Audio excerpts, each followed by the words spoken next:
All right, so it's just about 2 o'clock. So why don't we get started? And people may be joining, throughout also, but we can just let them in as they come. So that shouldn't be very disruptive. Okay. Okay. So, all right, yeah, thank you everybody for being here. This is awesome. Yeah, it's a good looking crowd. Not expecting this many people with just like a couple days notice, but this is awesome. All right. 20, Actually, we didn't mention one thing before. There was a Marchand game, Lev. Did you know about that? There was a Marchand game in Chess Life? Wait, was it recent? Yeah. Mike is the one who told me about it. No, I have not seen that. David Worrell is the one who told you, right, Mike? Yep, that's right. Yeah, that's what I thought. All right. We're going to get started here? Is that what the idea is right now? Yes. So yeah, we're gonna start with you, Ken. All right. Well, I guess today we should know that we're all working on Rook endings, and I'm going to start with most of the basic things with Rook endings, and then the other two guys will get more complex. One thing I want to mention, though, is that one idea, or a main idea in Rook endings for the side to, oh, I'm going to admit him. For the side that's winning is they need to avoid the checks. Okay, so let's see if I can share my screen and get to this position I'm looking for. Hopefully this will work. Okay, is my screen showing to everybody? Yep. Yep. Really, it works. Okay. Yep. All right, so in the position we have right here, white only has a king and a pawn, but it's better than black's rook and king. And you might say, well, we've seen a few positions where the king is better, but white does still need to figure out how they're going to get out of the checks. Okay, for instance, when white starts, oh, come on, how am I going to make this move here? Oh, okay. Okay, when white pushes the pawn, black only has one way to really stop it.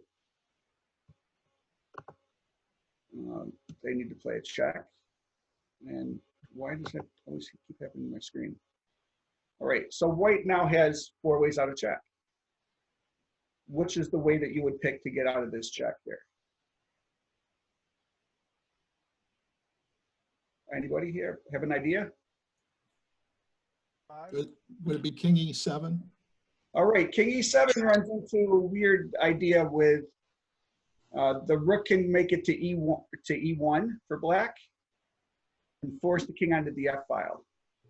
It'd be something like this. Oops. Okay. Then I have that.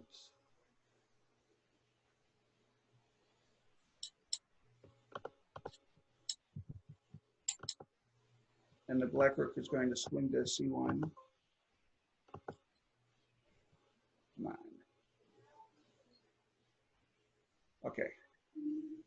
Then when white gets a queen, black says check, forces the king onto the same file as the queen, and gets a skewer.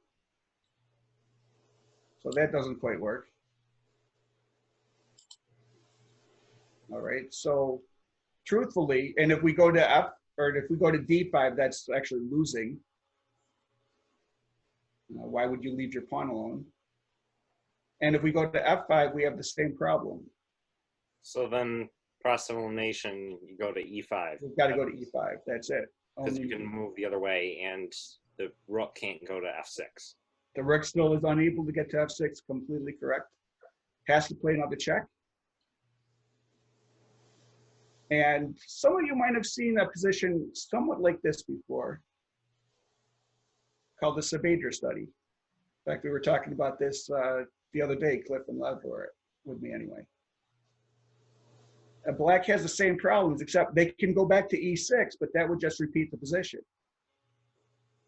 So does he have, where, TJ? does he have to just keep going up the board? Yep, he's got to go down the E file. And then check. After check, you keep going? Keeps going down the E file. Now, in the Saavedra study, the king was blocked from still going down, But in this one, he's just going to go diagonally. Why would he do that? Because now there's no skewer, maybe. Okay, it's very tough for a black rook to get to f0, right? To make the skewer. And there's no stalemate tricks with a fork.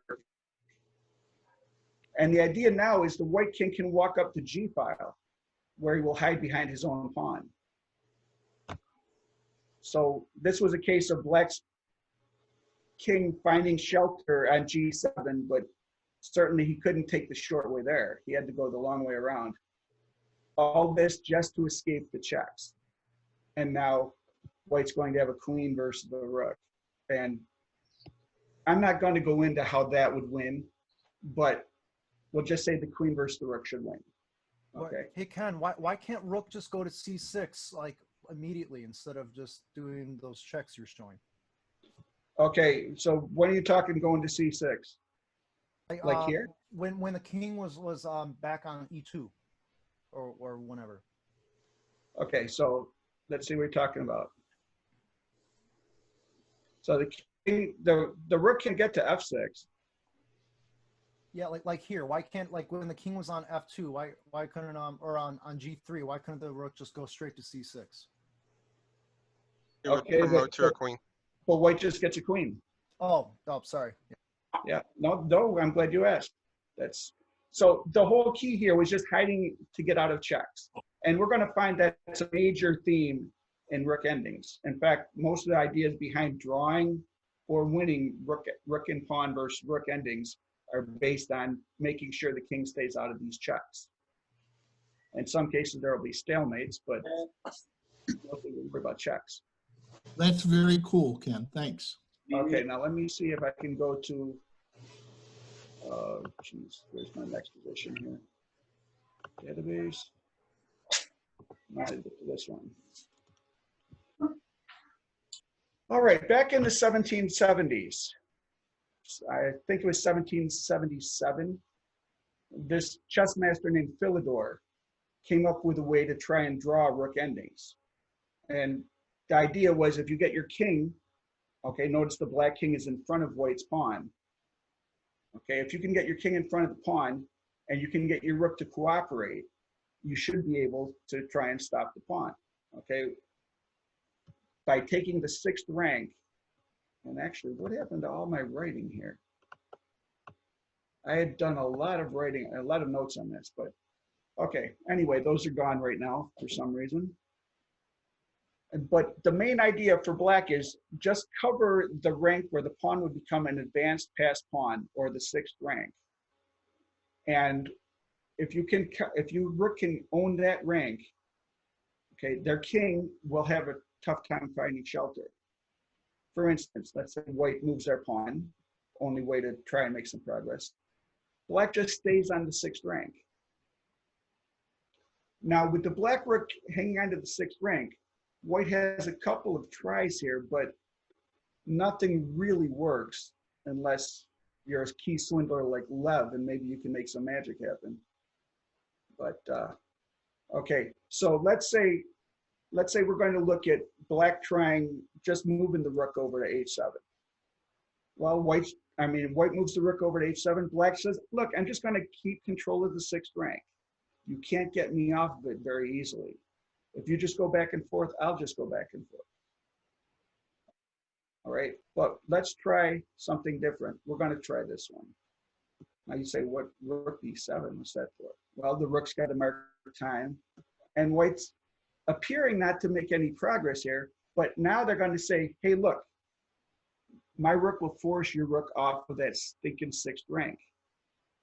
Only problem with this is what? Anybody have an idea of what is wrong with this? Doesn't it give the black's king space to move up to the pawn and shoulder the king? Right. Once there's a rook trade, the black king just says, hey, look, I can get to e7 now.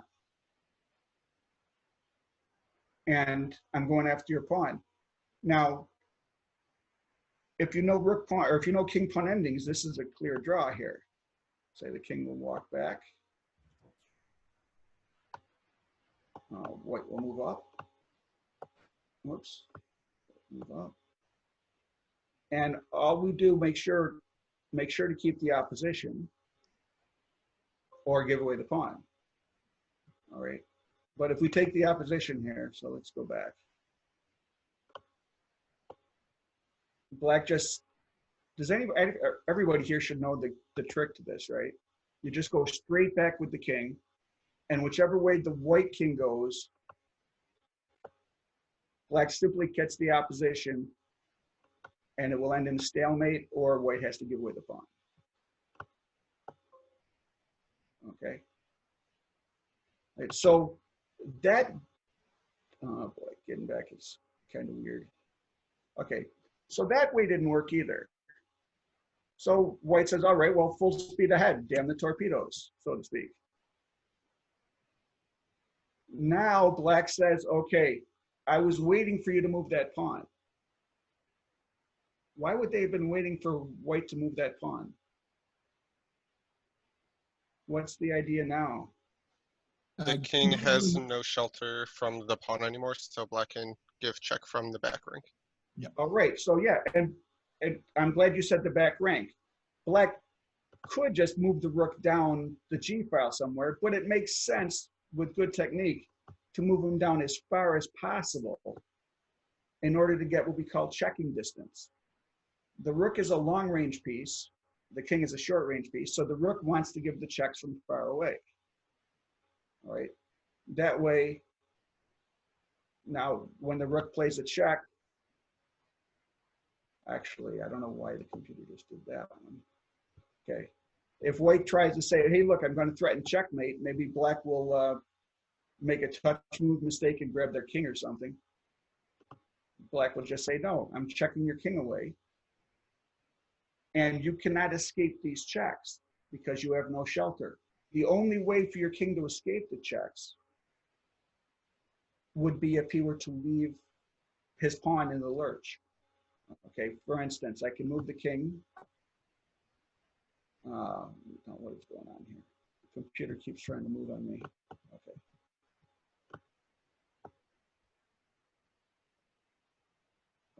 You want to hit new variation. Well, no, I just want to overwrite that other one. Okay, Gotcha. so when the king moves away. Yeah, I guess it was on Blitz game instead of on infinite analysis. All right, so if the king says, look, I'm coming after the rook can either play a check here or just simply go after the pawn and make the king go back to the pawn. And white is not able to escape the checks, at least not and hold on to the pawn. And something like using the rook to try and save the pawn is kind of silly too. And the king just comes after it. So, okay, that's called Philidor's position. He was the strongest chess player in the world back in the mid to late 1700s. And in fact, many of you probably heard of Philidor's defense, and Philidor has a lot of interesting positions where his ideas are trying to draw, whether in queen endings or in rook endings.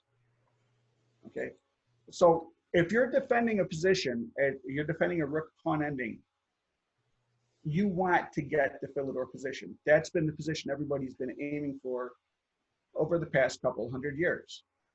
All right.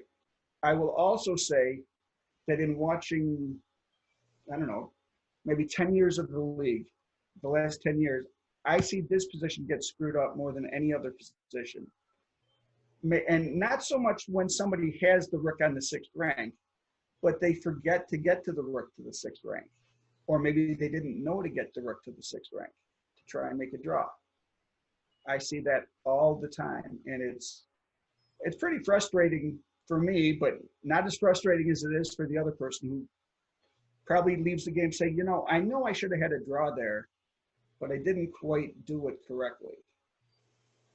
I won the white side of a Philidor position once when my opponent messed it up. So You won the white side once. Huh? yeah, I won the white side once too. Well, that's better than winning the black side.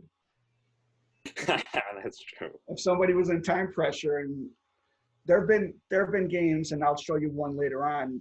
Well, I might hopefully get to time where I'll show you one where somebody lost a game with a rook, pawn, and king against a rook and king. Oh no. That was back before time delay. So they were just working on the clock and making sure that the other person was suffering. But all right, so let me see if I can get to my next one here. If that's the position everybody aims for to try and draw the game, what do we do to try and win the game? All right, so this position here is a classic. People here probably know something what it's called. Anybody? Lucina Lucina position. That's a Lucina position, right? Building a bridge. Now, I was reading somewhere recently where I think one of the grandmasters from England had written something in Batsford where they doubted it was actually Lucina that did it.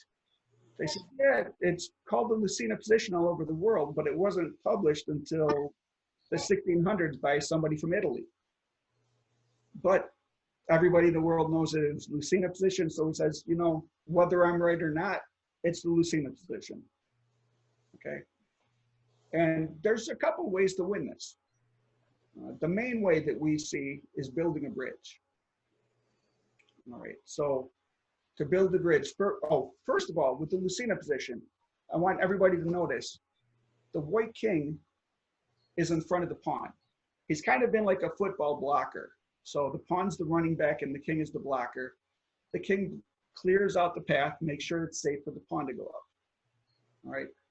And by the time the pawn gets to the 7th rank and the king's on the 8th rank, black has to try and make sure the white king cannot escape.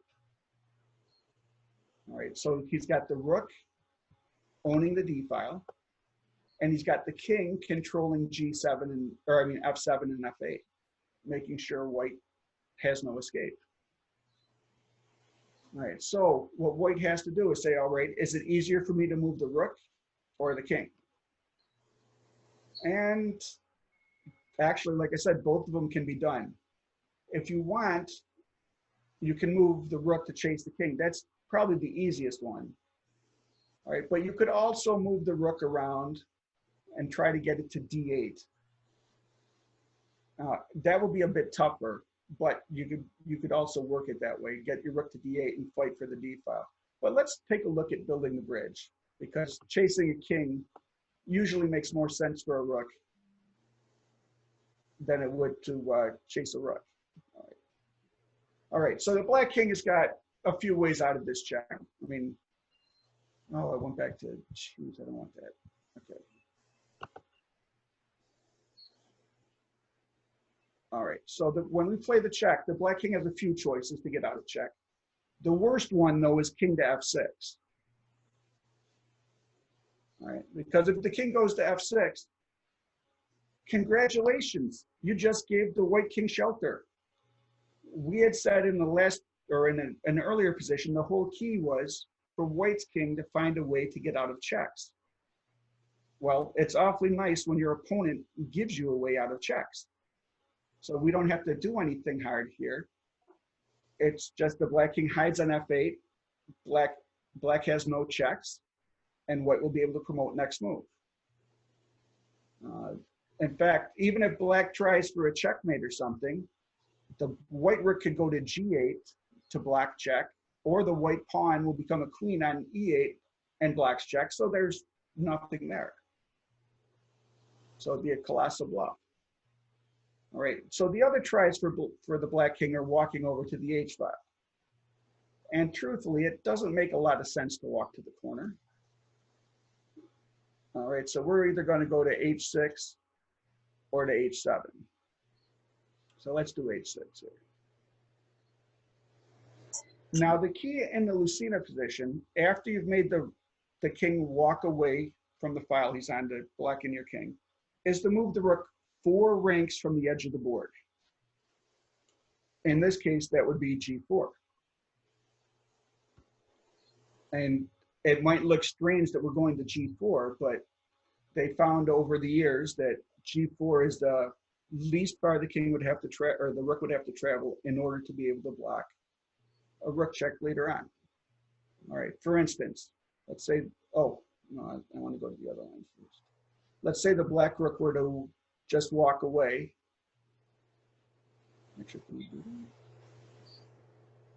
Okay, well, I guess I've got to skip this line first. So if the black king chases the rook, all the rook has to do is say, look, I can get out of the way just by going to the E file. And then how do you stop me from getting to the, or you could go to the F file. And how do you stop the king from walking to F8 or F7? And there's just not a good way to do it. And the black king wandered too far away. All right, so let's go this way. So instead, the king says, look, I'm going to go to H7 instead. Again, we go 4 ranks from the edge of the board. Black has nothing to do really but mark time, just moving the rook back and forth. And now white says, hey, this is the point where my king could escape. You'll notice in this case, white is threatening a checkmate. But even if they weren't threatening checkmate, they're threatening to promote the pawn, and black would have to play a check. All right? But in this case, they're threatening the checkmate and the pawn. So black says, look, the check stops both out of that, no problem. Oh, I don't like that. Okay, and the black rook says, well, I'll play another check. And I have seen this happen before too. Please, when you're getting your king out of this check, make sure you guard the pawn. I mean, I know you want to get your king away, get closer to the rook, but make sure you guard the pawn. That's pretty important. Otherwise, you know, rook and king versus rook and king is pretty boring. All right, so black says, well, I'll try my next check. Try to go this way. Actually, yeah, by the way, if I didn't play the check, we'll see that in a minute. All right, white says, look, when my king walks down the board now, my rook is able to block the checks. So by going to G4, that was the least far up the file the rook had to go in order to get onto the E file to take care of the checks. All right, but you might say, hey, look, the pawn is not threatening to promote this time. All right, so what is white supposed to do now? Well, again, we're just trying to build the bridge. And in this case, the white rook just says, look, I'm going onto the E file, whether you want me to or not. So what's the best way for the rook to get to the E file? Rook to G5. Rook to G5. Yeah, rook G5 and then E5. And then E5 is very tough to stop, right? Yeah, we can't, no matter what happens, the rook was going to G5 and white gets a queen. All right, so yeah, if you're winning a game, and this works on the B through G files, okay, it doesn't work for the edge pawns this way, but it works on the files in between, B through G. And again, if you're winning a game, that's the starting position we had here is where you want to get to and say, okay, I now know how to do this. In fact, if Clif gets to this kind of position, people resign against him because they say, oh yeah, he knows how to do this. Or they make him play it in blitz and he just kind of laughs at him while he's playing. I know Clif, he's mean, right? But yeah, so that's the Lucida position, or building a bridge. All right, the last one that I really wanted to show here, let's make sure I get to my database, is what do we do if it's an edge pawn? And this one takes longer. All right, in order to win with an edge pawn, the enemy king has to be cut off by more than 3 files. Or you could say at least 4 files. I've seen them written in books both ways. Fine, it doesn't really matter. They're basically the same thing. And this is the kind of position I saw a master lose in the Marchand with the white pieces against Bendy and Kawamura several years ago. And he was just trying to torture, black and ended up having his time run out. And Ben was not too proud to claim a win. I don't think most of us would be actually in the Marchand, but Okay, so what we have to do in this position, again, is to find a way for a king to escape and make sure he doesn't get checked all over the place. Ken, Yes, I think it's on Blitz game again. thank you. Yeah, I have to make sure that doesn't happen. Oh, I know why this is doing this. Hang on a minute. Oh, I figured out something here. I'm in Fritz. I don't want to be in Fritz. Okay, let me get off this for a minute. Okay, how do I minimize this and get to the one I want? Okay, I want to be in the chess-based reader. That way we could actually see what I've written.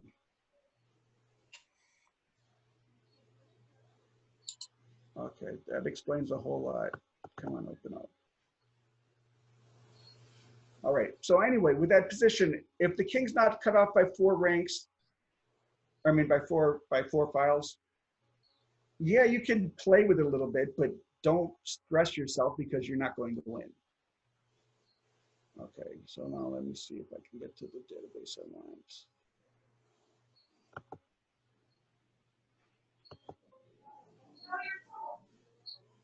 Not here.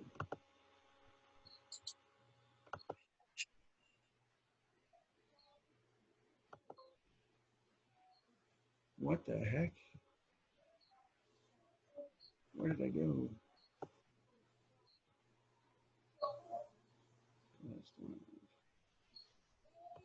All right, let's hope that works. Okay. Hallelujah. It's a better board too. All right. Your screen sharing is frozen on my end. It froze on somebody's? Yeah, it's still stuck on the Fritz one for me. Yeah, me too. Really? And Okay, you so may let me need to, let me stop the sharing and share it again. yeah. Yeah, there you go. All right, so let's share it again. And let's try that. Okay. There we go. That. Is the board there on anybody? Yep, I see it. Okay. Yes. So you'll notice the white king says, well, how is the rook going to help me? It has to help from either G7 or G8. Only one of those 2 squares would appear that it would let the king out. And truthfully, it has to be, the rook has to be on G8.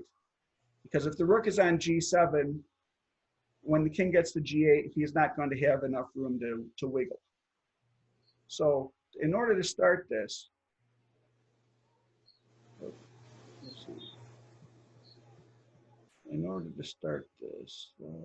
F1, come on. Okay, there we go. All right, so we could have also gone through rook A8 just to get to G8. And the black rook, or the black king says, well, look, the whole point is I was cut off by a lot of files. I'm going to make my way in there as quickly as I can. The white rook says, I'm simply heading to G8. There I will oppose the black rook. And now at this point, black has 2 choices about where his king is going. He can either walk to E7 or E6. All right, we'll take a look at, actually, let's take a look at E7 first. All right, I think E7 is the easier path for white because it lets the white king out, well, we'll see, pretty easily. Okay, so white says, I'm challenging you on the G file. Okay, what was that? Oh, I can't hear you, whatever somebody said. Okay, obviously the black rook is not interested in trading off, so he's going to run away. And now the white king says, I'm free. Black plays their check.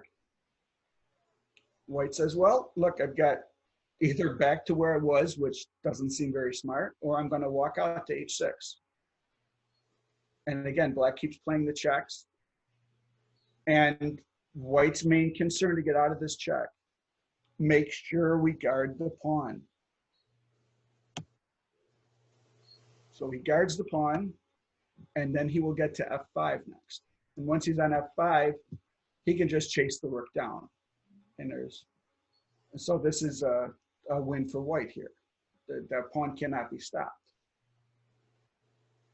All right, so let's go here. And let's say we're going to go to e6. All right, e6 has the virtue of stopping the white king from walking to f5. It also makes this whole thing a lot tougher, in my opinion anyway. All right, so again, white opposes the file. Says, rook, get out of my way. And the rook just leaves. Obviously, the king's going to g7. But this time, since the white king knows he can't get to f5, it will not help him to go through h7 and g6 and then f5. So he says, well, look, what if I go the other way? And black will say, okay, check again. Now this time, the white king has already found a safe spot from checks, but black has another trick. Says, well, I can threaten checkmate. Threatening checkmate, that solves a lot of problems. And it's unlikely you would promote your pawn if I can checkmate you. Or if you do that, I'll just be very happy to write 0-1 on the scorebook, okay? So white has to make sure that, look, I'm not gonna get into the problems here. Moving the king to d8 does not solve anything because, in fact, I don't think I did that, but let's see. If I move the king to d8 and the black rook walks up and plays the check, black just says, hey, look, there's a skewer. Thanks for the pawn. Rook and king versus rook and king. Why don't we just call it a day and let's go home? All right. So from here, white said, well, what about we try this little check? That stops the checkmates. And really, black doesn't have a whole lot of I mean, they've got a few ways out of check. So we could walk to f5. White says, look, I'll just play a check. Wait, isn't that check not safe? Because now you queen with jack. We want to make sure we get a queen with check, right? All right, so if the king takes the rook, we queen with check. It'll be queen versus rook again. But in fact, with the king and the rook separated, it shouldn't be too hard to win. Hopefully we'll get to that later on. But let's say the king walks to g5. All right, so white says, well, if I promote my pawn, you're going to play a skewer.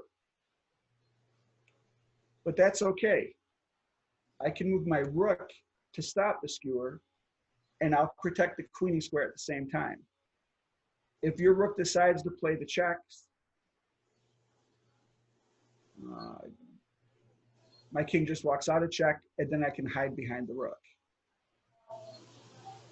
Bingo, that was one of the keys we had, was finding a way out of check. All right, so let's say that instead the king says, well, I'll go to e5. Well, now the best one is probably just to move the rook behind the pawn. You guys have heard before that rooks belong behind passed pawns, right? So the rook says, well, I'll protect the queenie square this way. Black is welcome to play a check. We'll walk out a check, threaten to promote the pawn. They can play another check. We still walk out. And if they play another check, the king simply walks to g5. If they don't play a check, well, we could get a new queen. I guess unless black plays rook takes pawn, which I'm not too worried about. Did I hear somebody have a question? No? All right, so let's say we take the rook. As was mentioned before, white promotes with check. And you would think a queen versus the king and rook is pretty tough. Usually it is. But in this case, the king and rook are separated. It will not be very difficult. Okay, black might be hoping for the skewer you see on my screen, but that's certainly not going to happen. White's just going to play checks until they pick up the rook. And really what they want to do is get the queen between the king and the rook somehow. So by going to f8, check, the king says, well, I can walk out a check, but the queen just says, hey, I got between your king and rook. Okay, and no matter what you do to get out of check, if you walk to the third rank, I play queen b3. If the king walks over to d5, we play queen b3. So there's not a whole lot of good options here. So the king says, well, I'll just walk up the board. And the queen says, okay, well, you know what? I can kind of follow you up the board and keep doing the same thing. If you walk now to the fourth rank, I'll play queen c4. If you walk to e6, I'll play queen c4. So king says, well, I'm going this way, and you kind of forced the issue. And says, I'm going to follow you again. This time, I'm going to make you only have 2 ways out of jack. They're both on white squares. And if whichever one the king goes to, queen f7 picks up the rook. Okay? All right, so hopefully people understand the basics of the endings they're trying to go for. They're trying to make sure their king gets out of check. If you're defending in the position, you want to play a Philidor position, or you want to get to that. If you are the attacker, or you're the one who thinks you're winning the game, you want to get to the Lucena position, especially on the middle files, B through G. But it is winnable on the A through H as well. Okay. All right. So if there's any questions, I'll go ahead and answer them. Otherwise, I'll turn it over to Clif. Yeah, I got one quick question, Ken. Can you just review one more time and kind of just point it out clearly on the board, this idea of three files or 4 files? Oh, okay. So you're saying, early on here. All right. So I'll go back here. All right. So in this case, if the black king had been able to be on, let's say the king were on d7 and the white rook were on e1, the king would be close enough to make sure this is a draw. The black rook would not be able to get to g8. The reason it's got to be 3 files is it takes the rook one move from d1 to f1, then another move to get to f8, then a third one to get to g8. If the king had been close enough, he can stop that. Oops. But since he wasn't close enough, he can't stop it. The rook could also have gone through a1 if he wanted to. We could go, hey, stop that. We could go a1 to a8 to g8 as well. Okay, but in this case, see how the king is, see how there's 4 files, 1, 2, 3, 4 files between the king and the pawn and the enemy king. If he's not cut off by those 4 files, it's going to be a draw.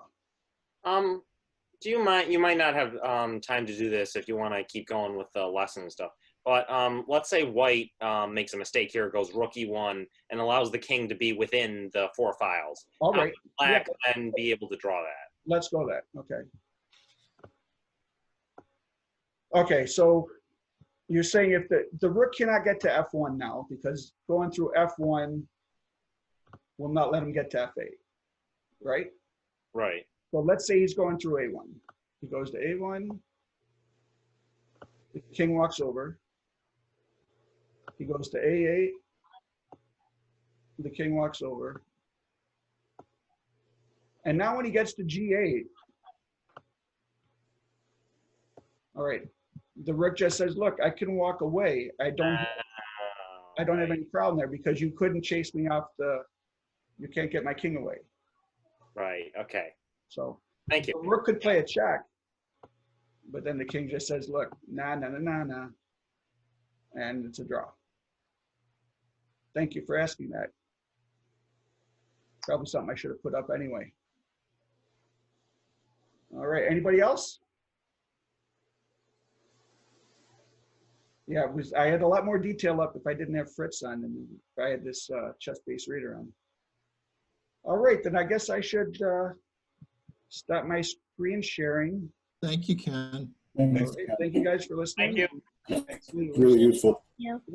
Stop sharing. And go back to that. All right, Cliff, you are up, sir. Okay, are we going to actually take a break, 10-minute break or not? Oh, okay. What does the panel feel like? I'm good either way. I think we scheduled that in there in case somebody had to, get something to eat or use the restroom or, 40 minutes of chess endings isn't a cakewalk for everyone. Hey, So. hey, Cliff, may I suggest we just have a quick 5-minute kind of quick Okay. break? Yeah, we'll start in 5 then. All righty. Thank you. Sure. Okay, so as Saturday Night Live used to say, talk amongst yourselves. Okay, Go if you're really practice cold, those you Rook know. Endgames.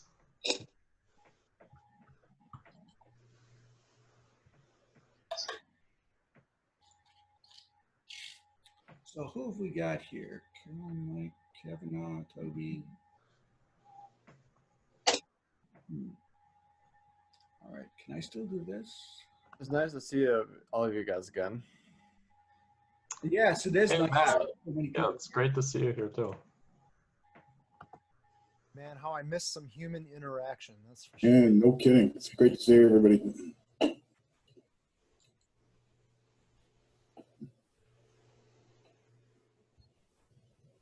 see, screen share. Okay. So who is Galveo? That's your friend from where? He is from Brazil. Wow, nice. He would be around, I'll say, like 1400 rating.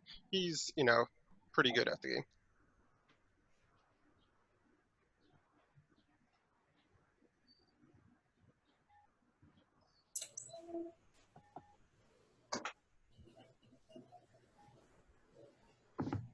Now, did I turn my audio back on? You can hear me?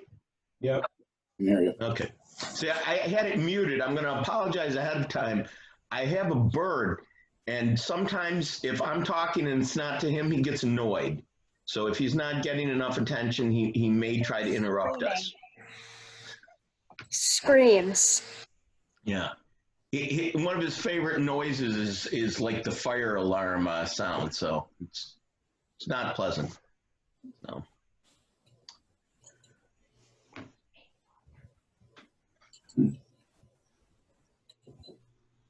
It's funny, is the whole time I had my sound muted, he didn't make a peep. So.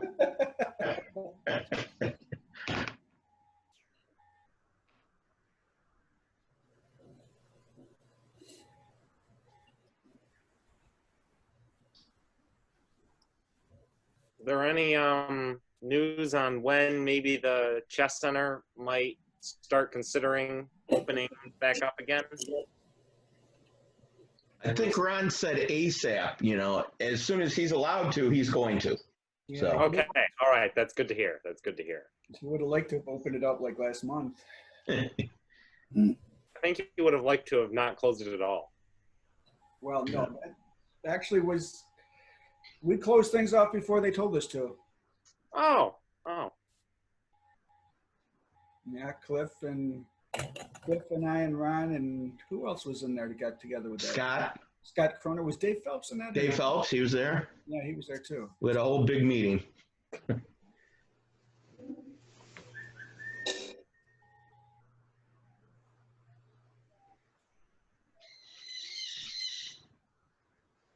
Is Dave Campbell still in Brooklyn? He was at the start of this. I don't know if he is now.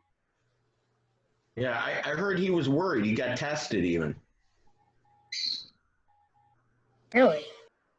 Oh, okay. I didn't think he was tested. Yeah, somebody told me that he got tested. Okay. I don't know if it was like Ron or Dave. I don't know. Somebody said, I think he was so worried he got tested. What was that you're talking about? Dave Campbell, he was an instructor at the chess Yeah, center a couple yeah. years ago. Okay. Okay.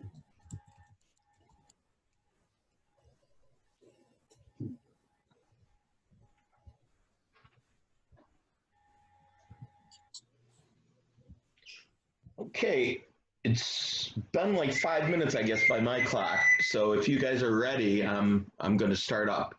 Any I'm ready. objections? All right, sounds good. Okay, if you're not here and you want me to wait, okay. So in this position, okay, what we have is white threatening to win a rook, so that's pretty serious. And there's quite a few moves. And what I wanted to do is Hey, Cliff? actually Cliff, excuse talk me. about the position that Ken discussed in maybe not as much detail as I'm going to go into. Cliff, can you please just mute everybody, if you would, because there's noises Yeah. here. I'm gonna do that. Just mute everybody. Okay, Lev's got it. Hold on. Okay, so in this position, there's quite a few different moves to consider, but I want to consider the components here, okay? In this position, because see, a lot of times we won't remember every move in our analysis in a theoretical position or things like that, and we don't all calculate as precisely as Lev, who can just, calculate until he figures it all out. And we have to kind of rely on generalities and ideas to do things. So when you're playing a rook ending, they'll guide you the right way if you pay attention. So in this position, we have the black king in the best position he can legally have. He's in front of the pawn and he's as close to it as he possibly can be, okay? Now the pawn, because it's in the E file, okay, there's a long side and a short side, okay? So the files from D to C to B to A, that's considered the long side, and the F, G, and H are considered the short side, okay? Now, if the king is driven away where he's forced to make a choice of which side to move to, we want to move to the short side, okay? And there's a reason for that. And it goes back to that word that Ken mentioned, shelter, okay? In these endings, if the white king is able to shelter himself from the harassing checks that black wants to give, he's got good winning chances, okay? So the point is, if the king is on the long side, the black rook cannot be on the long side because he'll get blocked off by his own king and unwittingly provide shelter for the opponent's king, which won't be helpful at all. So those are things we want to keep in mind on every move, the long side, the short side, shelter, okay? And, there's... Actually, this position, it's kind of funny because when I was preparing for this presentation, I looked at a video and I was kind of appalled because I'm not even going to out the player who did the video because it's too embarrassing in my mind, okay? He's over 2,600, okay? He's written 2 books, done videos, and he's recently beat Sam Shanklin, who's a U.S. champion, with the move knight to A6. So that gives you an idea of how strong the guy is, okay? So his first move, Sam Shanklin played D4, he played knight to A6, and he won. So, okay. He did a video on rook endings, and some of the misconceptions that he states, I just found shocking, but I'm going to explain it for you so you can make better decisions than the ones that he was stating.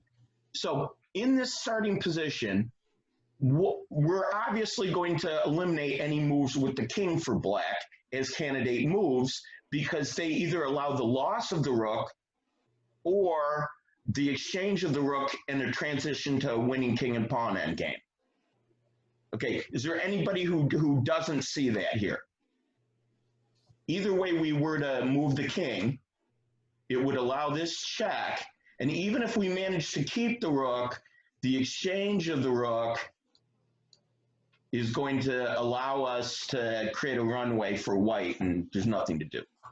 Okay, so going back. Okay. Really? Oh, shoot, my thing is about to crash. Okay, sorry, my power was about to crash, so I think that's why my computer was acting up. Okay.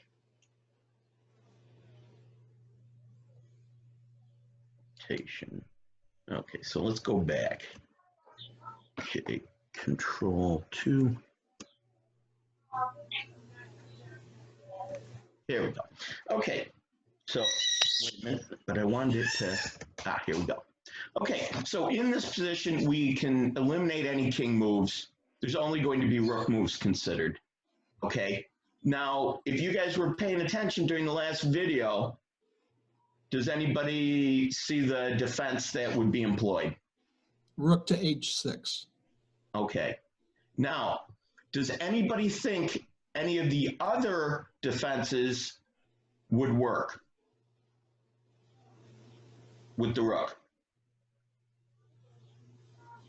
There's rook to, obviously, rook moving along the back rank is going to end badly.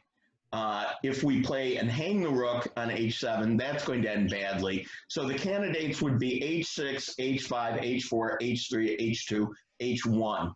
Does anybody think any of those moves besides h6 are also candidates to draw?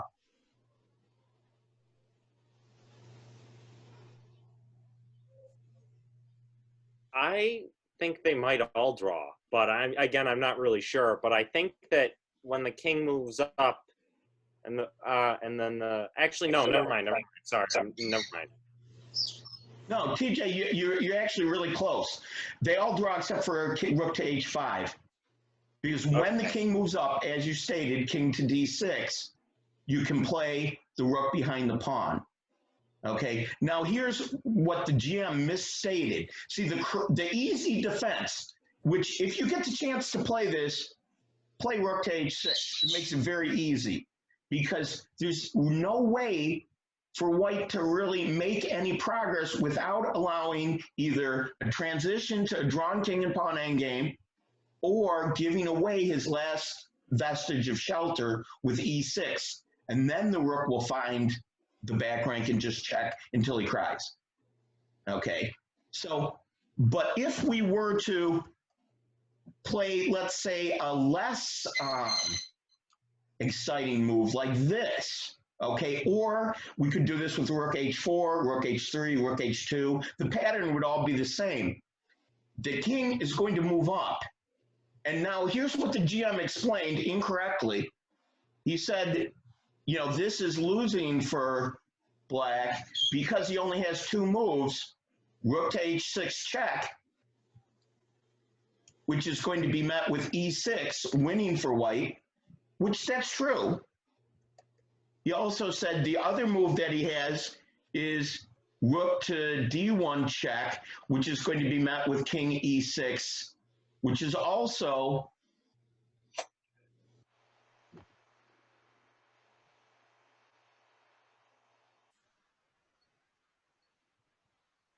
Hello? yeah, I'm actually, I don't think this is actually. This is losing for black. The rook can't get to the A file, so this is losing for black. Right.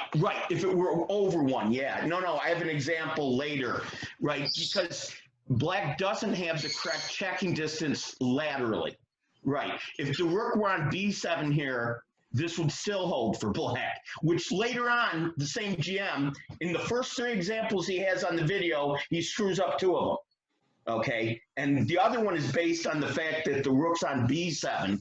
If the white rook were on b7 here, okay, there would be... King goes to the short side. He would go to the short side, and then when he got checked... now I'm confusing myself by trying to switch between examples. But let's just say here, this is winning for white. But he doesn't have to play. It's not obligatory to check on h6 or to check on d1. He can just put the rook behind the pawn. Okay? And now, it doesn't make any progress for him. If he checks, for instance, black's still going to control the square e6, preventing the advance of the pawn.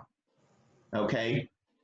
So if, for instance, a better try for white might be to play king to e6, okay?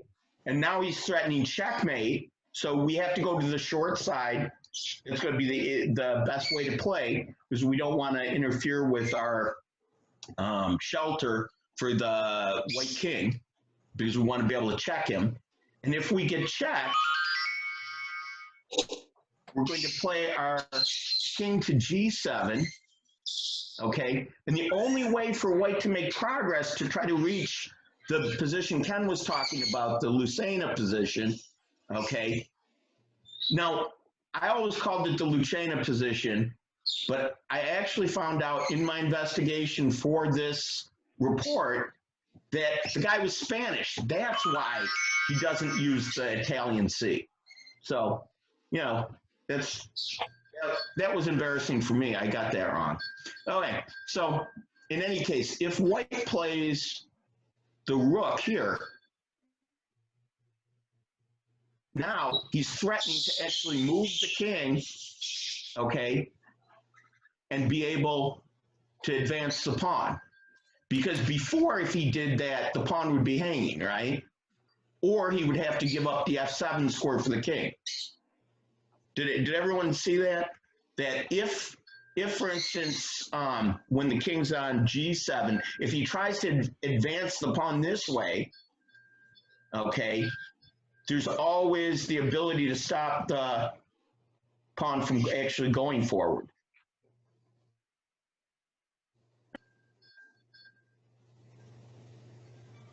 Whereas now he's threatening to actually protect the pawn and move it forward. But luckily, we have at our disposal a full defense to start creating lateral checks.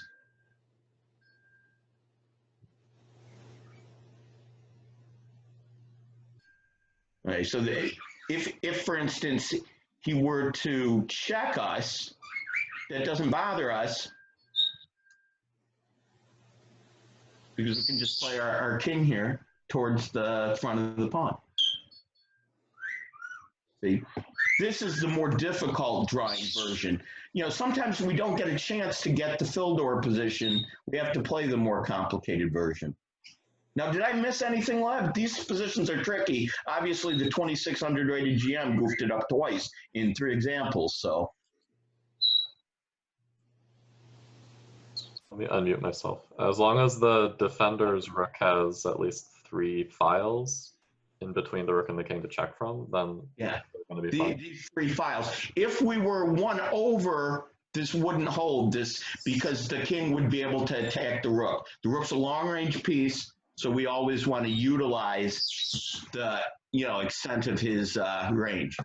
So, okay, let's go to the next example I have. I'm going to stop sharing. Okay. Let's get the next.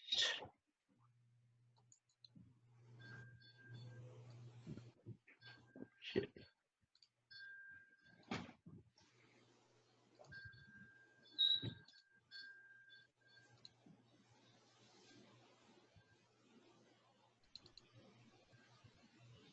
Okay.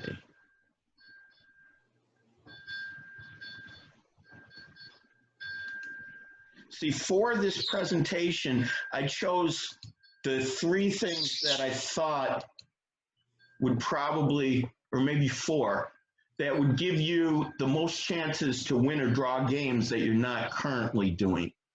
And this position is an opportunity that was pointed out to me by a GM named Steven Zerk in a YouTube video from the St. Louis Chess Center. So if you guys wanted to review what I'm going to point out here, some of it is mentioned in his presentation.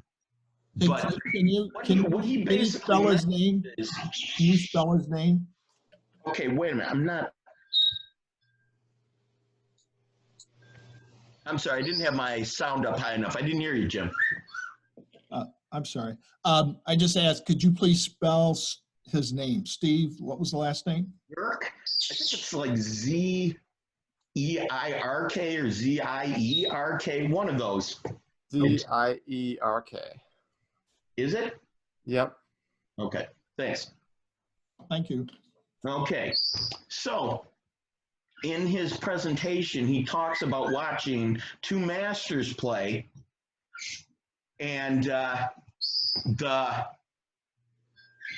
master for black chose to advance his pawn to b2 and ended up exchanging a pawn on the king side, and the game was like shortly drawn.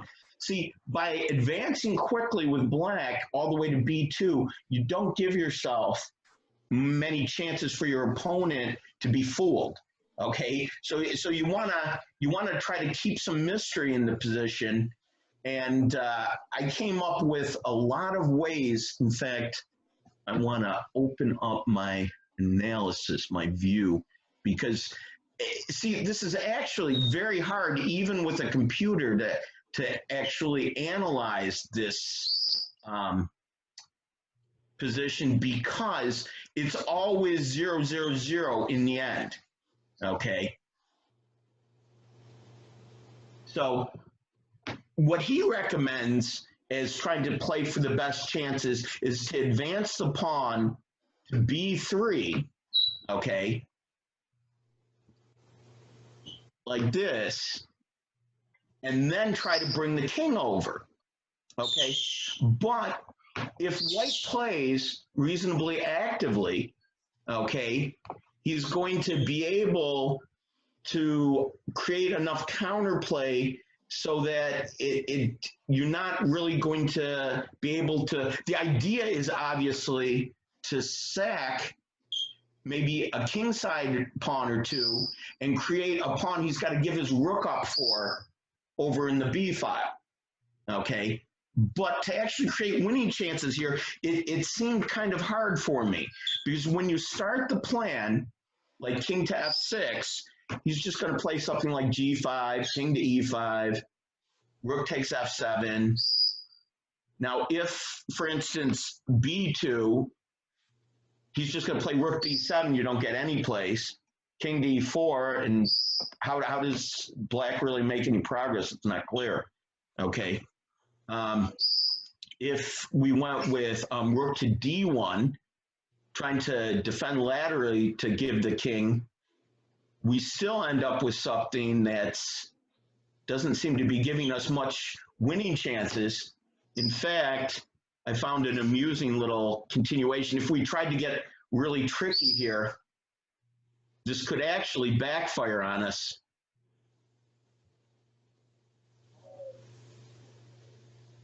Because now it isn't black that wins, it's white that wins. So we succeeded in eliminating the draw situation to create one we could lose.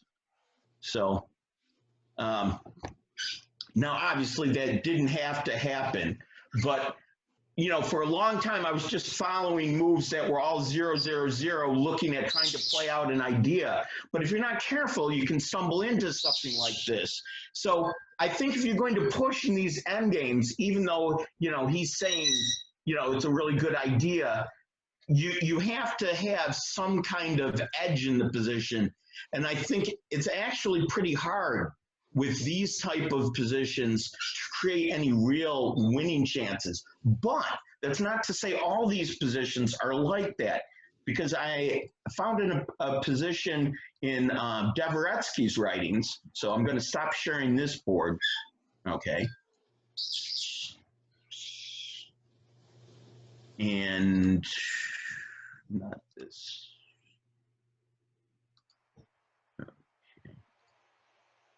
Okay. Okay. Okay. In this position, this is just amazing, this position. Okay. Now, initially, this position was thought that it was an easy draw, that black drew this with 2 tempos to spare when it was originally. Cliff, are you sharing your screen? Oh, no, I'm not yet. Thanks. Okay. No, good catch. Okay, share the screen. And this share. Okay, so in this position, okay, I'm going to use the standard layout. Okay, so here we go. In this position, originally they thought that if white tried to win this way, black would have an easy time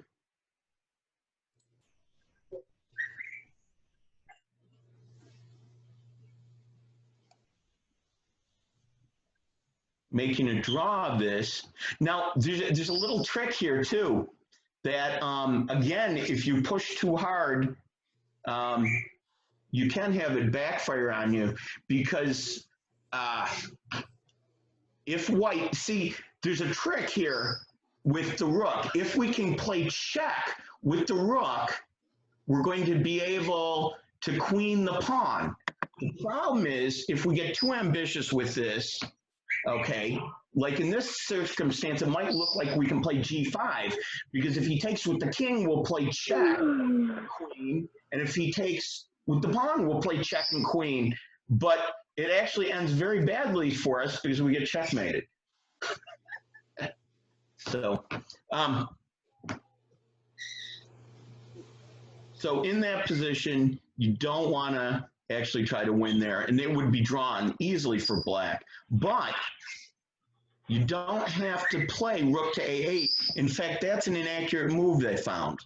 Okay, in fact, black has to be extremely careful here after king to d4. Now, this wasn't thought to be a problem because they thought that you could just take here, but white would play rook to c7. Black would attack that pawn. White advances, and black now goes after the kingside pawn. Now, in these positions, what had happened previously is that black's counterplay with the pawns on the king side were fast enough to hold a draw, even though black had to give up his rook for the a pawn. But they found an improvement here with king to c4. Now, initially, they probably overlooked it because you can end up losing the rook, but unfortunately, he'll get a queen then. So king to c4 sets up the fact that if they play king to g4, we have this move, king to b3, attacking the rook. So now they have to save the rook and still stop the pawn from queening. But now we have a check on c4. They take the pawn, and now we're playing rook a4, and we're going to force them to give up the rook for the pawn while the king is much closer. It still requires some accuracy, though, because after the rook takes, and the best defense for black is to take the pawn on h4. And if white is greedy and tries to grab f7 first, black still holds a draw. But if white is accurate and improves the king first, white has a winning position here. He has to still improve the king, not grab the pawn, okay? And now, only at this point, he brings the rook in, and this is going to force a win. There was another winning line with king to d3. Let me just show that too. That was the more main line. See, now that the kings are shouldering each other, now we take f7. Okay, and we use this maneuver. Check, and the king is misplaced, we attack the pawn, and now we step in, and we're actually going to stop both pawns easily with Zugzwan. Is there anybody who doesn't see how white's stopping the pawns here?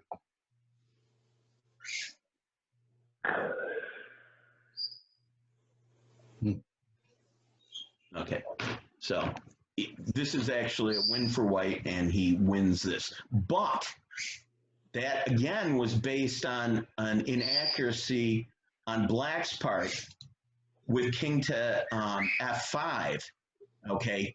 In the latest analysis, black actually can draw this. He plays g5. Now, initially, they thought this was win for white because white could play king to d5, and after gh, king to f5, there was check, h7, king h4, and rook to g7 wins for white here. So even though this is actually winning, there was still a way to save it for black, which they found later on, was to play g4. Because now the pawn that's going to be left when black wins the pawn is going to give him enough counterplay to hold the draw. He just hangs out here. It's so complicated, though, you know? All these positions, they're not easy. Now king e7 is possible because there's a pawn on f7. If the pawn wasn't there, okay, so let's just create a situation where the pawn isn't there. Let's play this for a second. If that pawn hadn't been there, okay, and we had this position, and this position, this is an easy win for white. Everyone gets this, right? How does white win this, Jim? I got to unmute myself. So this would be just, oh yeah, it'd be king to b3? No. I know what it is. Oh, rook to h8. Yes. Yeah, that's the winning idea. Okay. So, in any case, let's go to, I've got some easy examples. That was pretty heavy. I just thought it was interesting, so I couldn't resist showing it. Okay, so let's go to the next one. I'm going to stop sharing this. I think these next couple are fairly straightforward. Okay. Want to get rid of that. No. Okay. Open. Okay. Is this one? No, this is not actually the one I want. Sorry. Open 4. Here we go. And now I got to share. Because you guys don't like it when I talk about the screen you guys can't see, right? Okay. Okay, so in this position, this is a position that I've seen goofed up because the players with black sometimes will get nervous, okay? They feel like they're cornered, okay? But they're really not cornered. This is the simplest defense. You can only goof this up one way, okay? And the only way you can goof this up is by playing king to f. Okay.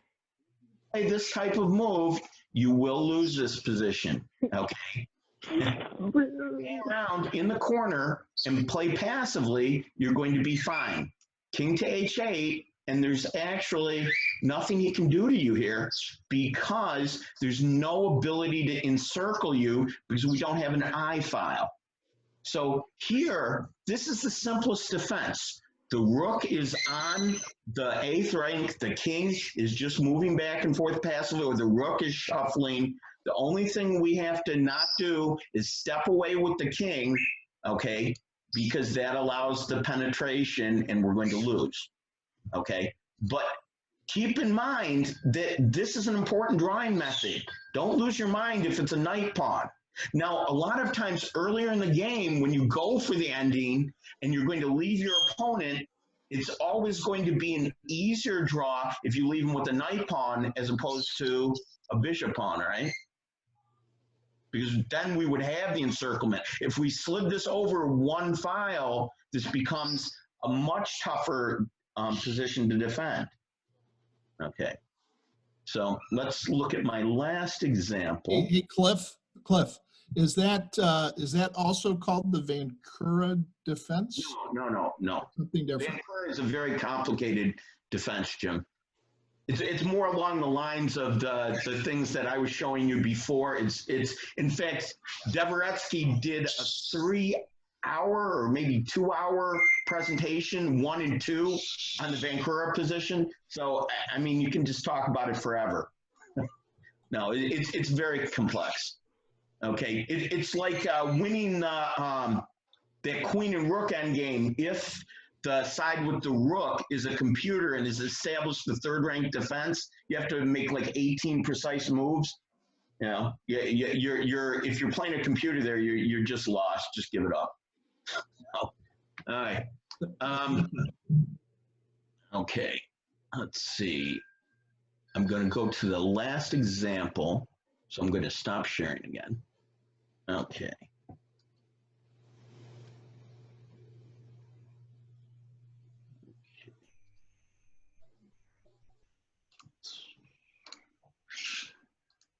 Okay, open.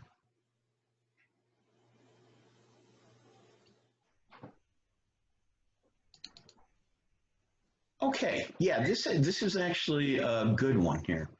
Okay, so I got to share it though. Share.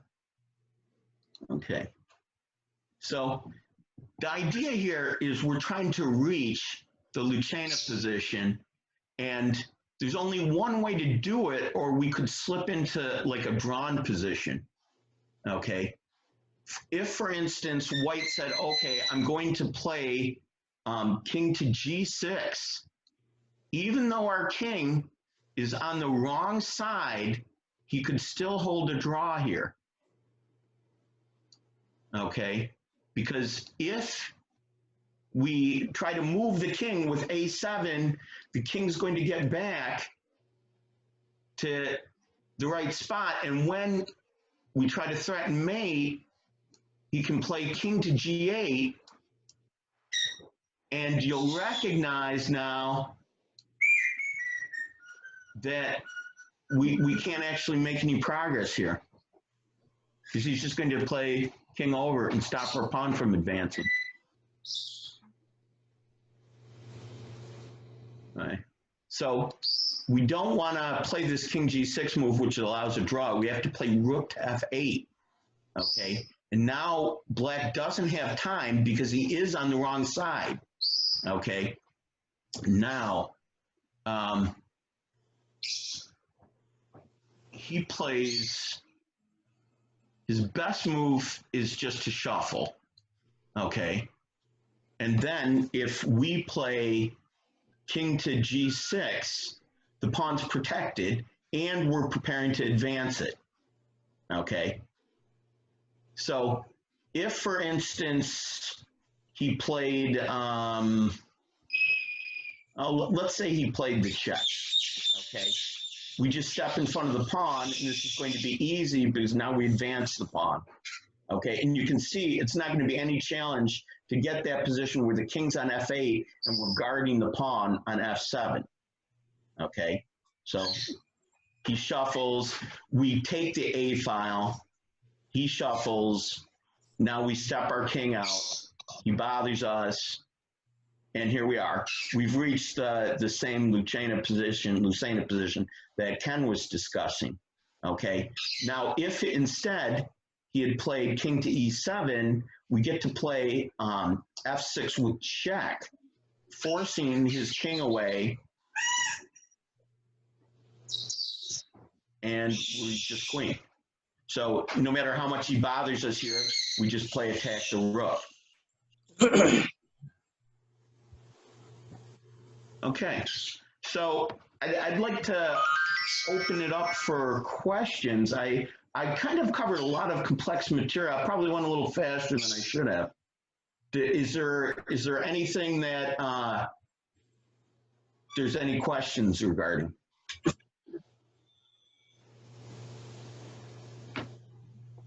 Yeah, Cliff, I got a real quick question. Yeah, go ahead. Kind of when you began, you started to talk in terms of it's not going to necessarily be always possible to, quote, remember all the analysis. And you said if you kind of fall back on certain principles. Right. Okay. So maybe you can highlight the principles kind of in a general way. Right. Let me review that first position, the fill the door, because the fill door position is probably the most important. I'm going to stop sharing this. Okay. I'm going to open the first position I had. Okay. It's probably the most important position in Rook Endings. That's what two of the individuals that had done material on this, they were asserting that it's just too important. You have to get this right. Okay. So back in this position, okay, we know as black, the optimal position for our king is going to be like on a square here, E6, right in front of it, but it's not legal. Okay, we'd love to, in absence of that, we'd love to be on E7. It's not legal. So we're actually right in front of the pawn, and we're as close as it's legally possible. So this isn't going to be an improvement opportunity for us moving the king. Okay, the rook, on the other hand, would want to be behind the pawn optimally in most cases, attacking from behind. Okay, unless we were threatened with some kind of mating situation or being forced to get moved away, we might want to attack laterally from the long side. Okay, so the thing is, in each circumstance, okay, you're going to be able to pick. So let's say we played rook here. Okay, would that be an optimal move?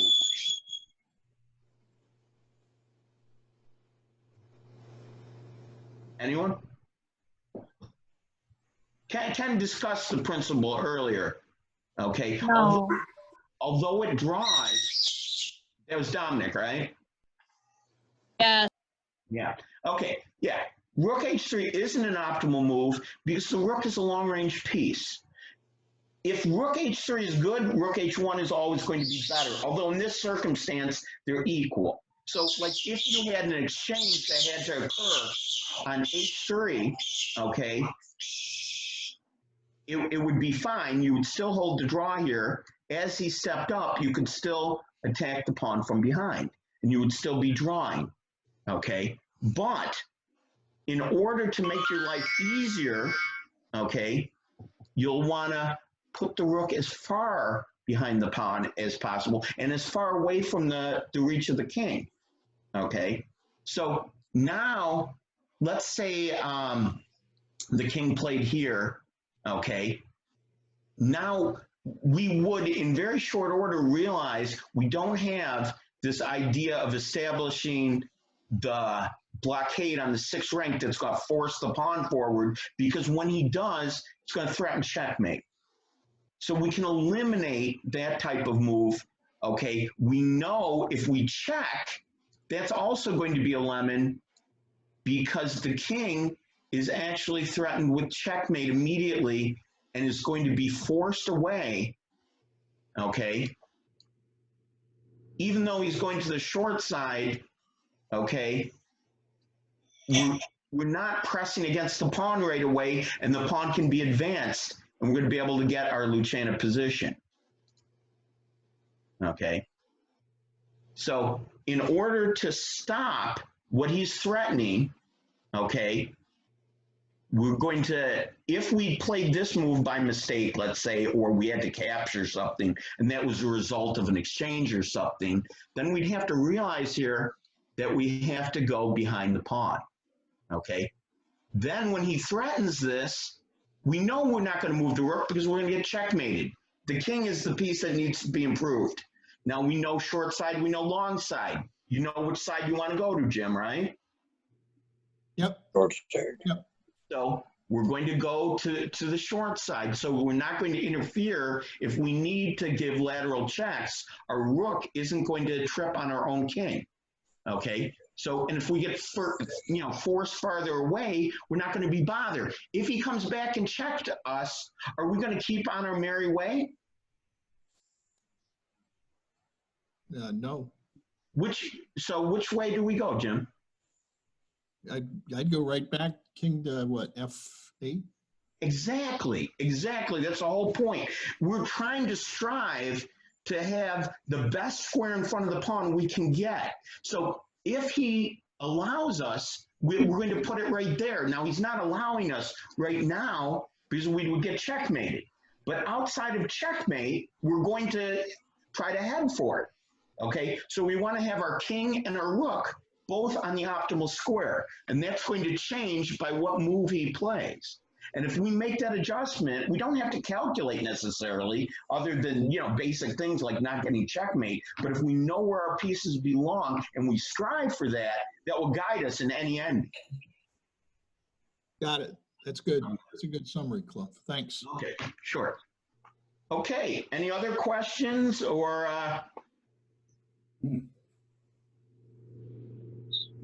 I think we're kind of a little bit over, but not too much, right? You're fine. Still have like 4 minutes, I think. No, we started at quarter up. Or, oh yeah, okay, in that case, yeah, well, we're right on time. Whenever we started, we're right where we meant to be. Okay. I think Henry was giving updates on the rocket launch. Okay, so I guess I'm going to turn it over to Lev. Yeah, we can switch it over to me. Thank you, Cliff. Thanks, Cliff. Yeah. Hey, thanks for everyone's courtesy. You guys were a great audience. Okay, does anybody want a break now? Yeah, we can take like another 5-minute break like we did last time. People want to go get some food. Stretch, go to the bathroom. Walk around. What did I say as I get a drink?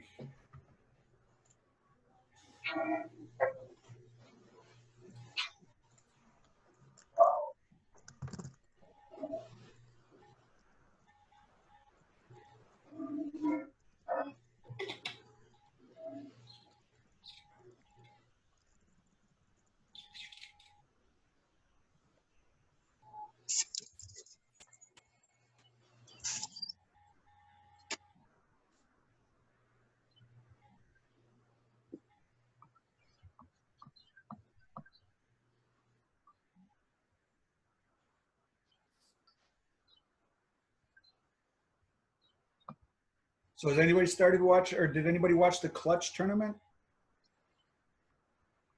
Clutch tournament? Yeah, there was a Clutch match that Wesley So won, right? Yeah, no, well, I mean, I know he beat Nakamura. I didn't see if he had won. I suspected he would because in the format, he would be a favorite against Caruana. But Yeah, there's even more momentous news than that. Do you guys know what happened today? Yes. Naka won. Yeah, he beat Magnus. He tied that one, right? He tied him, but then he came back today and he actually won. And it went down to an Armageddon, and he won the Armageddon. It was like amazing. He's been great. He was great at the Invitational. In the first one, 3-0. He can't come back from 3-0. But he did. Amazing. Well, Magnus is a very tough opponent for Nakamura psychologically. Yeah. It took him like, what, 25 games to score his first win against Magnus? So he still has a pretty bad record against him. But yeah, Nakamura's pretty strong in chess.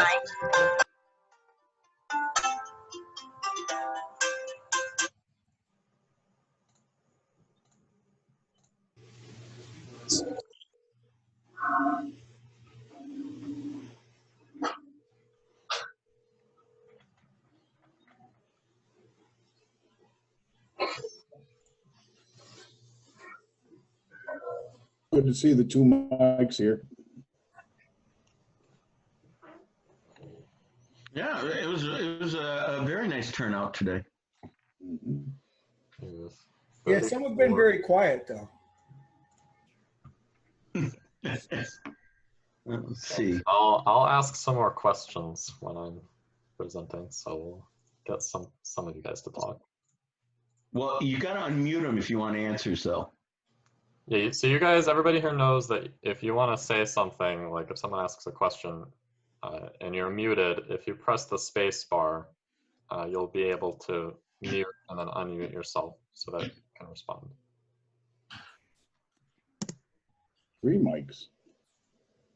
Yes. So, yeah, I just want to make sure everybody knows that. Understood. Awesome.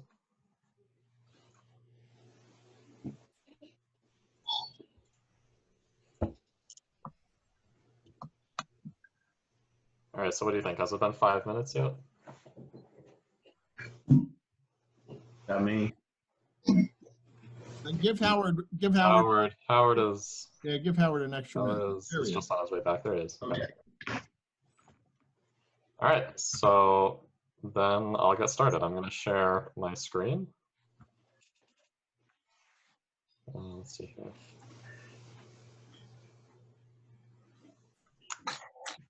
All right, so this board is visible for everybody, right? Yeah, that's good. It's all good. Okay, so Good reason. This is great. we get a big board. All right.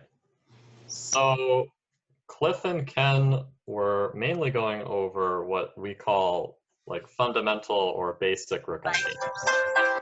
So those endgames. Yes, Mike. All right, hold on.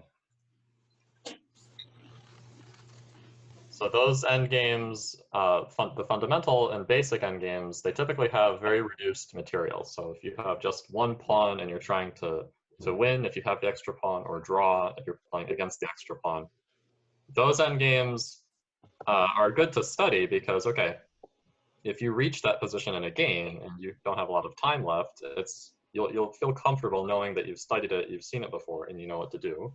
Or if you're playing a more complicated Rook endgame like this one, and you calculate some variation and you see, oh, I could get a Lucena position, or I can get a Philidor position. If you know those positions and you studied them, then that actually makes playing these kind of endgames with more pawns on the board a lot easier. It's a lot easier to figure out what you want to do. But okay, there's another kind of Rook endgames that are also good to study, and I like to call those practical Rook endgames. So basically, all of the positions that I'm going to show today, they came from real games, and it's not like, these are not positions that, okay, you want to memorize them and you know, so that if you get this exact same position, you'll know what to do. We basically studied these so that we can learn some of the typical strategic ideas behind Rook endgames. So does anybody actually know why we focus so much on Rook endgames? Why do we say Rook endgames are so important? Does anybody know? Most common.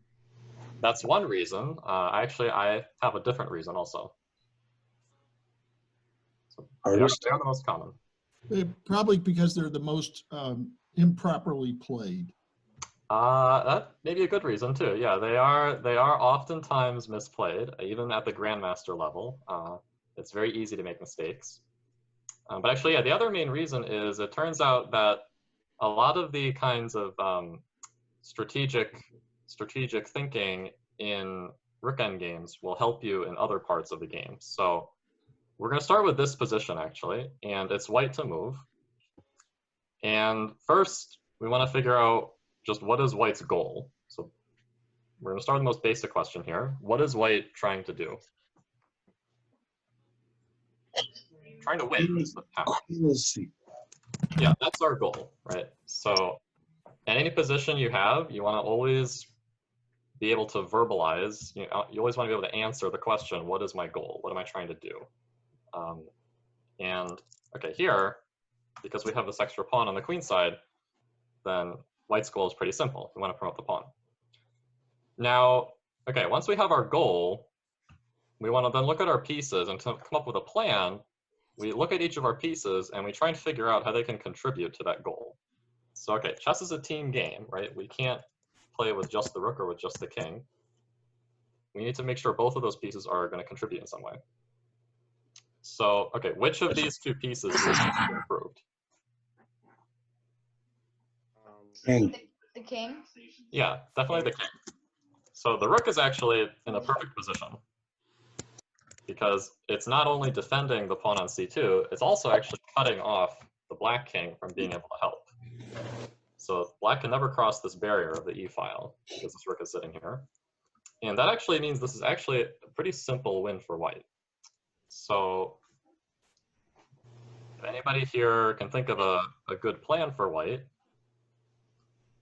what would be the winning plan here? King F1. King That's F2, a move. What's the plan? followed by pushing the pawn. Okay, where are you going with your king? What's your end goal? Where are you going? To d3. Yeah, so d3 or d1 or b1. Okay, basically, we want to get over to the queen side here, right? The king by himself with a pawn is actually going to be good enough to start pushing this forward. We don't need the rook to move anywhere. The rook is pretty good where he is. Okay, Schlechter here, he played that plan. He played king f2. Okay, black cannot really do anything, so he just pushes his pawns. And now we actually have a Hey, choice. Lev, can you mute everybody? Yes. So okay, if anybody is having background noise, I'm gonna have to ask you to mute yourselves. I can mute everybody manually here, but I would rather not have to do that all the time. So just a courtesy, if you guys could. So okay, here, how should we? What's the most accurate way to get over to the side of the pawn? Do we go in front of the rook, or do we want to go behind the rook? Behind. Yeah, why behind? So you don't see, keep that wall. Yeah, we don't want to break the connection of this rook here. We don't want to. King e3 would actually be a big mistake because that would allow king e5. Now black actually probably can draw. The king will be able to help, and with the king and rook helping on this side of the board, it's very unlikely that white will be able to win. So okay, king e1. So the fight is now going to be on this side of the board, and white's plan is very simple. I'm going to use my king and my rook and this pawn, and we're gonna make progress over here, and your king won't be able to help. So black still can't do anything. He plays g5. Okay, we carry out our plan, and we got the king to d3. So now we're ready to push the pawn.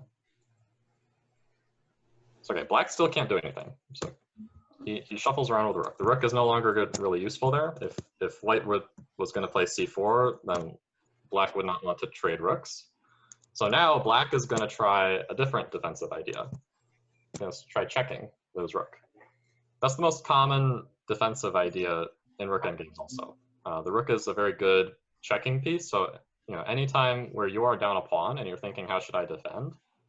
Usually, if you can get your rook active and start chasing your opponent's king around, then you're gonna actually give yourself a much better chance to save the game. Rather than just kind of passively waiting around and just moving your king around, and if you play c4, then just kind of passively do nothing with your rook. It's much more effective to go all the way back here and be more proactive. So he goes all the way back with his rook right away. All right. So okay, white starts pushing the pawn. And now, okay, we're going to start to see black's idea here. Rook d8 check, king c3, and now rook c8. This is an important move. That's just preventing this pawn from going forward. So if black wants to make progress, now we have to step our king out. But black's idea is, okay, now once the king steps out, I can start giving you checks. And this is the same idea as in the Philidor. We need some shelter for this king, and black has figured out that white actually does not have enough space to chase this rook all the way down. So, okay, white can try. He plays king a5, right? Yeah, there's 3 spaces here. That's actually enough distance for this rook to be able to check the king and attack the pawn to prevent the king and pawn from just being able to walk up together. So here after rook c8, okay, now black's idea is here, okay, if I play king b5, then all right, I can keep checking you. And you can see, okay, I can try and walk towards the rook, but you're not going to make any progress. You're going to have to go back towards the pawn. And you can see that, even if you go up this way, I can still go back and attack the pawn. So the bottom line is white has to now figure out something else. We have to figure out a different way to make progress. Okay, this is actually what happened in the game. So we had, king a6 was played and we got this position right away.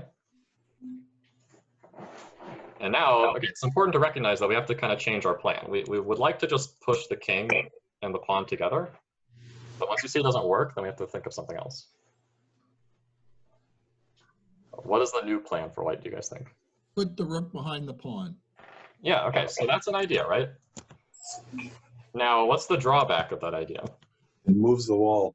Right, so this rook was really useful here, right? Yeah, we have this barrier, and okay, if the rook moves away, then this king will be able to advance. So this is where the other important skill in endgames comes into play, and that is trying to, we call it calculation, being able to visualize what's going to happen in the future. Because here, okay, you can visualize, or you can just play it out, that king b5 and trying to push your king forward, you can see that this isn't going to work. And even if you don't calculate all this during the game, you could still try it. And if your opponent messes up and lets you play c5, then there will only be those 2 files. That's not enough checking distance. But okay, if black defends well, okay, then okay, you can go back here to the drawing board and figure out the other plan. Yeah, the only other plan is to get the rook behind the passed pawn. And now, okay, we just need to calculate, is this king going to be in time to get back to blockade this pawn? Now, okay, what do I mean when I say blockade? Yes.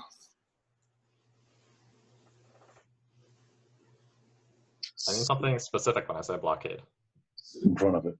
Yeah, get right in front of it. Which piece is the better blockader for the pawn? The king or the rook? Which is better? King. King. King. King. King. The two best pieces to blockade a passed pawn are knights and kings. And that's because they don't lose very much of their mobility when they're sitting in front of the pawn. If you can imagine a knight here on c5, you can still go to all of these squares. Its mobility is not really hampered by the pawn. A rook on c5, well, okay, its mobility is like cut in half. I can't use this file at all. King on c5 is still pretty good. I can still go, to a bunch of different squares. But okay, here Schlechter saw, and we can see here too, that this king is not actually going to be in time to get anywhere in front of the pawn, either on c6 or c7. The reason this king wants to be there is, okay, if our king can fulfill the role of blockading this pawn, then that means our rook can go do something active, like maybe go here and get some counterplay, push these pawns or something. If this rook has to be passive the whole time, that's not good for black. So, okay, well, black tries. He brings the king over. So, okay, rook c2 right here. So he tries, brings the king over. Now, okay, it's very easy to go wrong here with white.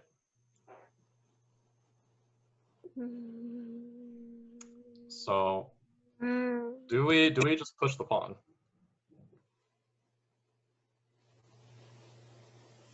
I'm not sure, but maybe go after the rook. So, okay, you're saying king b7, Jim? Yeah, king b7, maybe. I don't know for sure. Yeah, what makes you a little bit hesitant about c5?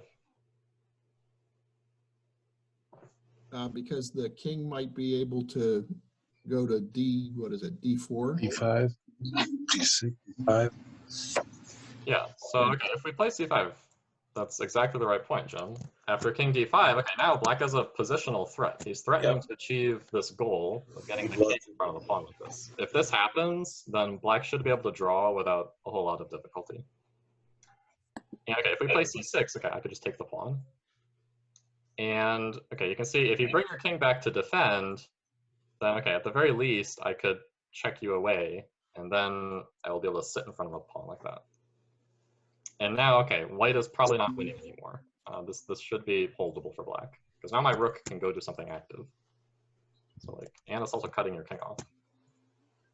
So instead, that's why, yeah, he instead attacks the rook. He gains a tempo by attacking the rook like this.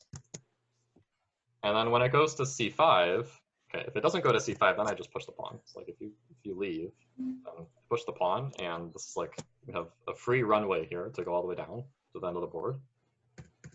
So black has to try this. But now, okay, we play king b6. So we did this shuffle to gain time as the rook. And here actually black resigned. The tactic is basically, okay, the king can come and defend the rook, but we have this removal of the defender. And the rook will fall next move. Okay, otherwise, you know, the rook leaves, then I can start pushing the pawn. And there's no longer enough checking distance for you. Here, you run out of room.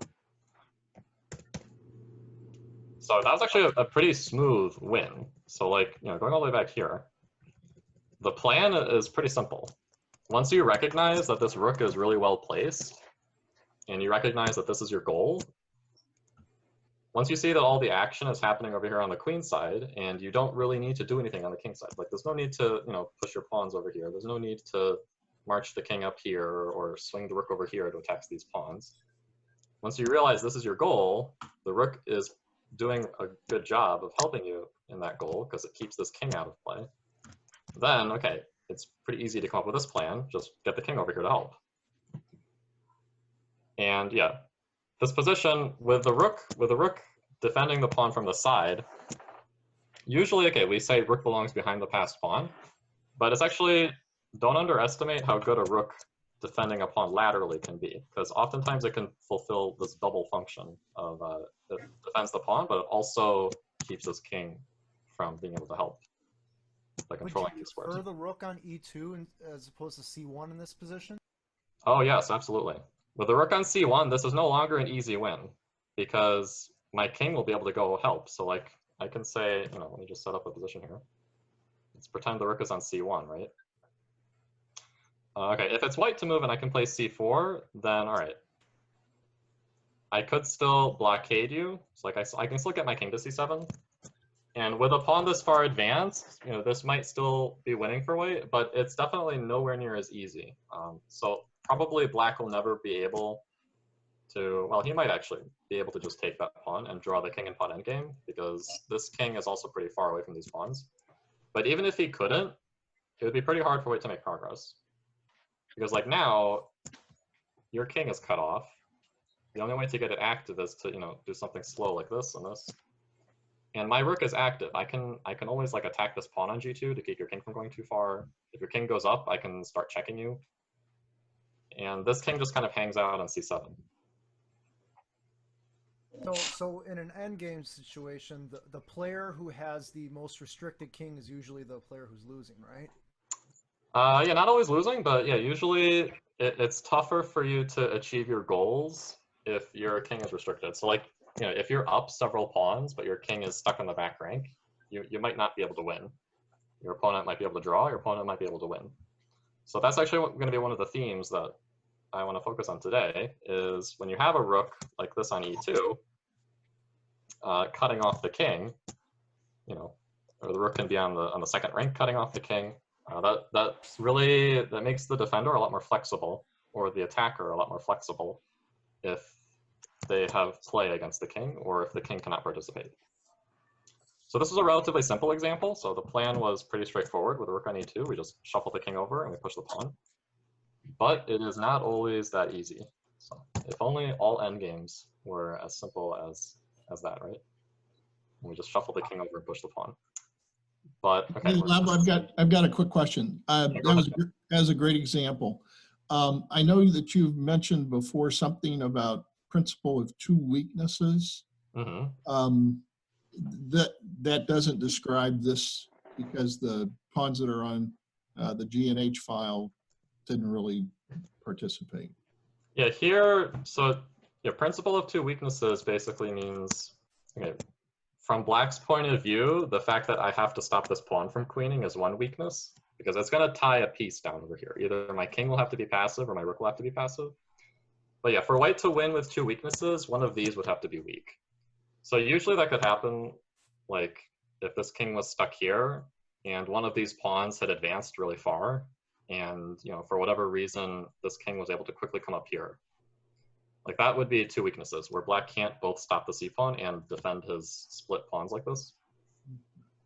But yeah, that wouldn't exactly apply to this situation with the rook I need to. But that is important. That's an important point. Thanks. So, okay. All right, let me. All right, hold on. I'm gonna have to close out of that and get to the next position. So hold on. One moment here. All right, everybody can see this new board, right? Oh yeah. So this is a really famous Rook Endgame game between Capablanca and Tartakower.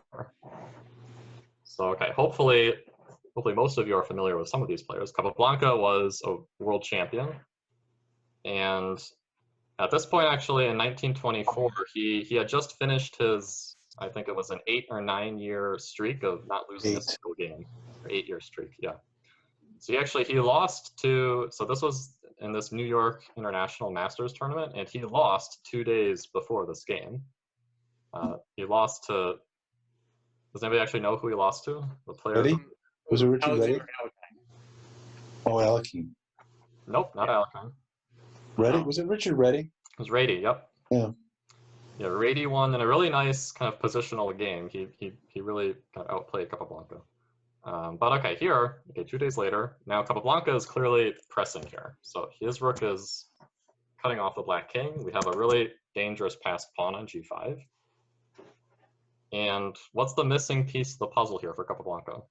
Which piece is not participating in helping this pawn go? The king. The king, yeah. So, okay, so yeah, remember, what's white's goal here? G pawn. Yeah, this is the side of the board that we want to be focusing on. So either queen the g-pawn, or, you know, we can try and checkmate the king also. If this king can advance far enough and I can put this pawn forward, king, rook, and pawn working together can create a mating net. So, all right, that's exactly what Capablanca does. He plays king g3. And his idea is what happened after rook takes c3. There we go, king h4. So now it's starting to look pretty dangerous. This pawn can come up here. I can bring the king in, take this, or just go march up to f6. And even though black is going to be up material here, so Tartakower can even go grab another pawn. He plays rook f3. And there's no way to save that. But actually, okay, white's goal is much more important here, to get the king to f6. Oh, that's beautiful. Rook takes f4, king g5. Oh. Black could even take another pawn if he wants. He doesn't, though, if he plays rook e4. And now king f6. And actually, I should point out, yeah, what happens if black takes this pawn? King f6. It's running mate, right? And if you play here, I'm going to push, and you're going to have to sack your rook for the pawn, so that's not good. What happens if you play king g8?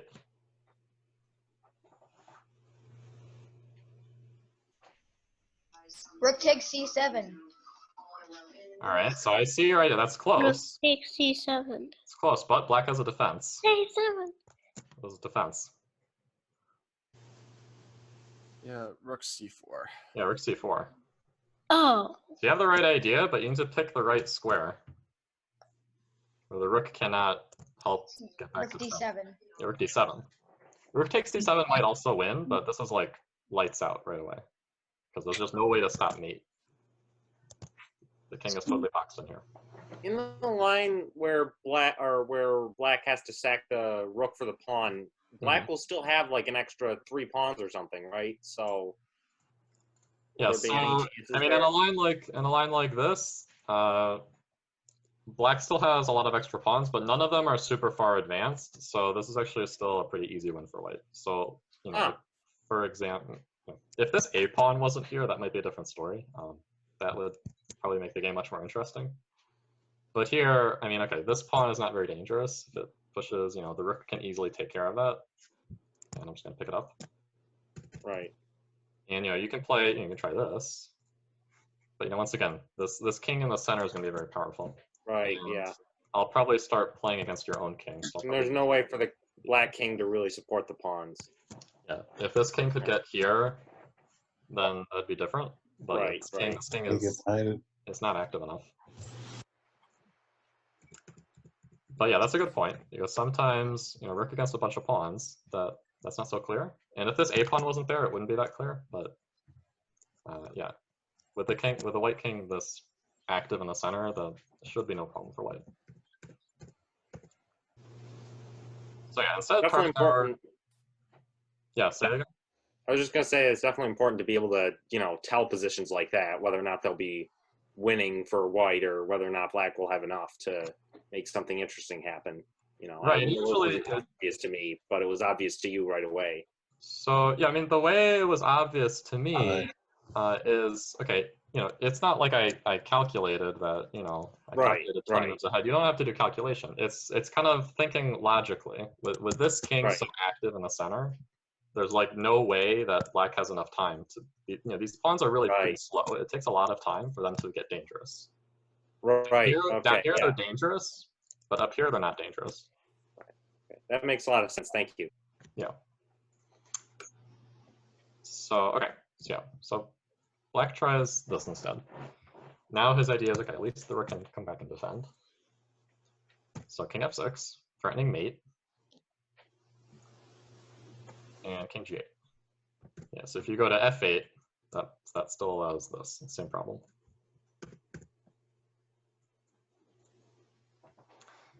All right, now, okay, what do we do next, right? So we've accomplished our goal. What's our next goal? Well, there's queen. Yeah, we'd like to promote. It might not be that easy, because this king is going to be pretty resilient there as a blockader, and the rook can come back and blockade. Is it the same idea of rook to d7? Yeah, so really now, okay, what's white's only problem in this position? King in the corner.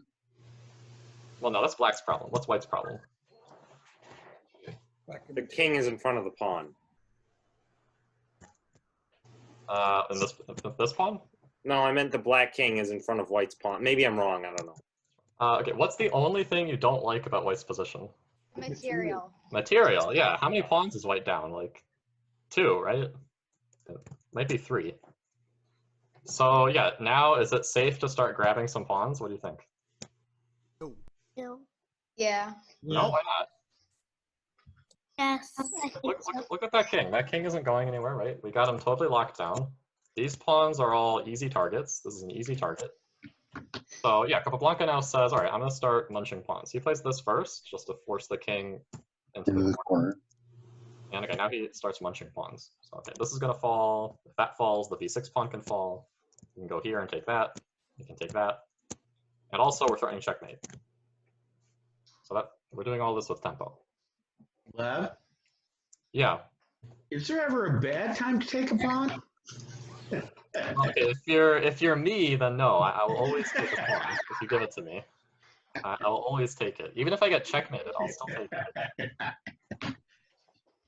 But yeah, especially here, okay. Don't forget that white is down a lot of material, but whenever you can just safely capture all these pawns, okay, you get rid of black's counterplay. Because you don't want like this to happen and this pawn gets dangerous or this pawn gets dangerous. So the first thing Capablanca does, he just takes this off the board, and black has to defend mate, so he brings the rook back, and now he just takes the f-pawn. All right, now white has, yeah, what's the material now? Even. Equal. Now white has equal material, and white has a much better position, right? So yeah, now this is just a winning position for white. there's not really anything black can do. So, you know, Tartakower, he still tries. Okay, he brings the rook back. For the moment, white wasn't threatening mate. But okay, now he threatens mate again. So rather than be passive, he tries some checks. Okay, now this gives white the time to get the king back to take this pawn. So king e5. He attacks the pawn. And this is very nice, g7. So okay, this endgame should be winning for white, right? It's why white played g7 check, rook g7. Yeah, it's why white played g7, yeah. And the king is not close enough, so we're going to be able to get here. And, well, okay, we could also just grab these. Oh, that might even be easier. Or you could push the pawn. All roads lead to Rome. But yeah, everything wins there for white. So, okay, black has to move the king. Rook takes a7, now white is up a pawn. Now white's up 2 pawns. So yeah, here, okay, Tartakower could resign here, but he plays out a couple more moves. Just maybe a couple Blanca will blunder his rook, who knows. But okay, here I think he resigns. Okay, rook c1, rook c7. Beautiful, beautiful, beautiful. 6, okay. He should resign now. Rook takes a4, d6. All right, this pawn's gonna queen. Now he resigned. So the whole idea there was not only is black's king cut off, but Capablanca noticed this opportunity to even sacrifice a bunch of pawns to get his own king active. So once you realize, again, your goal is on this side of the board, that's where we should be looking. We don't want to try and be passive. Like, even if the king could come back and defend this pawn, you would much rather go up here and be more aggressive to try and promote this. Because in a Rook Endgame, once you start being passive, then you're going to lose a lot of your momentum in a position like this, where if you can get your king up and you can start making threats, like once you start threatening checkmate, you really limit black's ability to do anything. This rook has to always be careful, come back, and that's how once we get to this position, it's pretty much an easy win for white, because we collect all of our pawns back, and black will be losing on material and on the board.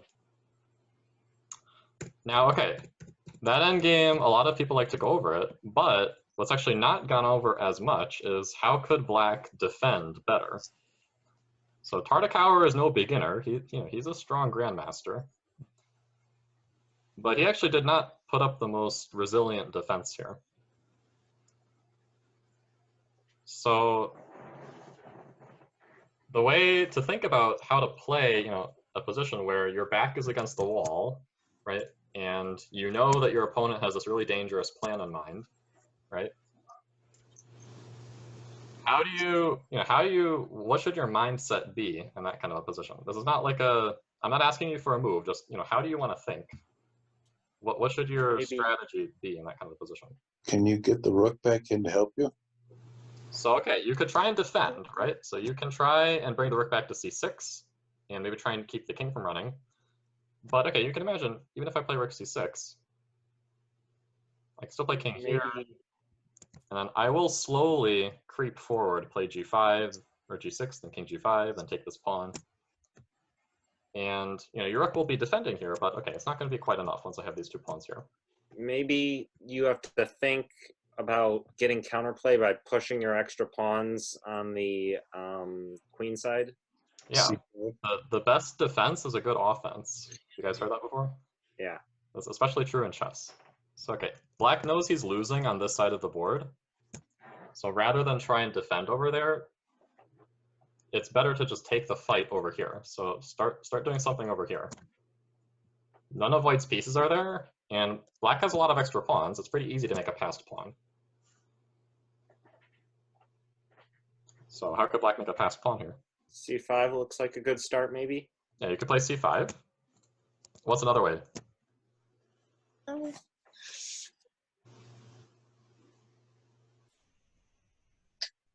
What d5? If you play d5, we'll take. Rook to c5? That hangs a rook. I mean, rook to c4. Okay, so you could take one of these pawns and then push the pawns. We want something faster. So c5 is good, but it blocks this defense for the rook might be useful coming back here to defend. B5. Okay, if you play b5, I'll take. So compare it with something. A6. A6? Yeah, this is actually a double exclam move here. A6. Okay. So it looks like all the action is happening over here, but okay, this little pawn move on the other side of the board. Okay, now, this actually is not so simple. It's like if white tries the same thing he did in the game, like g6, then black's just gonna push the pawn, b5. And white can get the king to f6, but black is actually just in time to chase the king out. Oh, fabulous. And that's why c5 isn't so good, because now the rook can come back to c6. And yeah, that's where calculating would be important, where, okay, you'd have to see that, okay, the rook is pretty good being able to come back and defend, and c5 would block that. Right. But here, okay, the king has moved away, and now actually white has to be careful not to lose, because black is threatening to play b2. So here probably white has to make a draw somehow, checking or come back with a rook.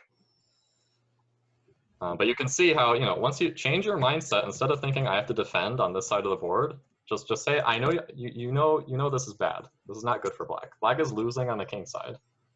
But so rather than just defend in the losing part of the board, take the fight to the other side of the board.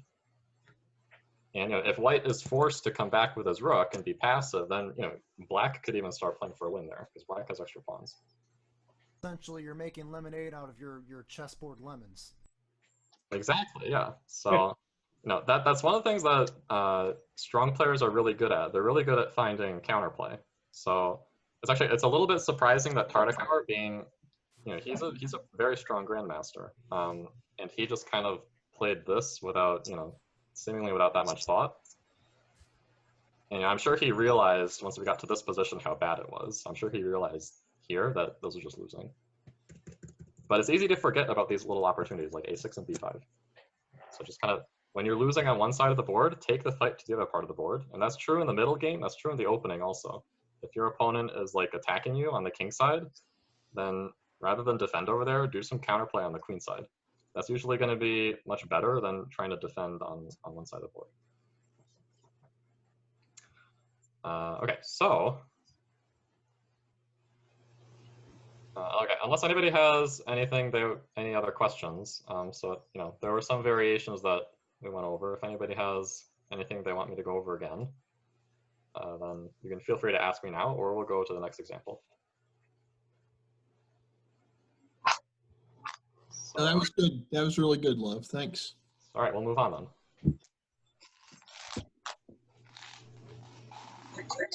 All right, so here should the board. Sorry, now, okay, we're gonna look at it from black's point of view. So it's black to move. Who do you think is playing for a win here, white or black?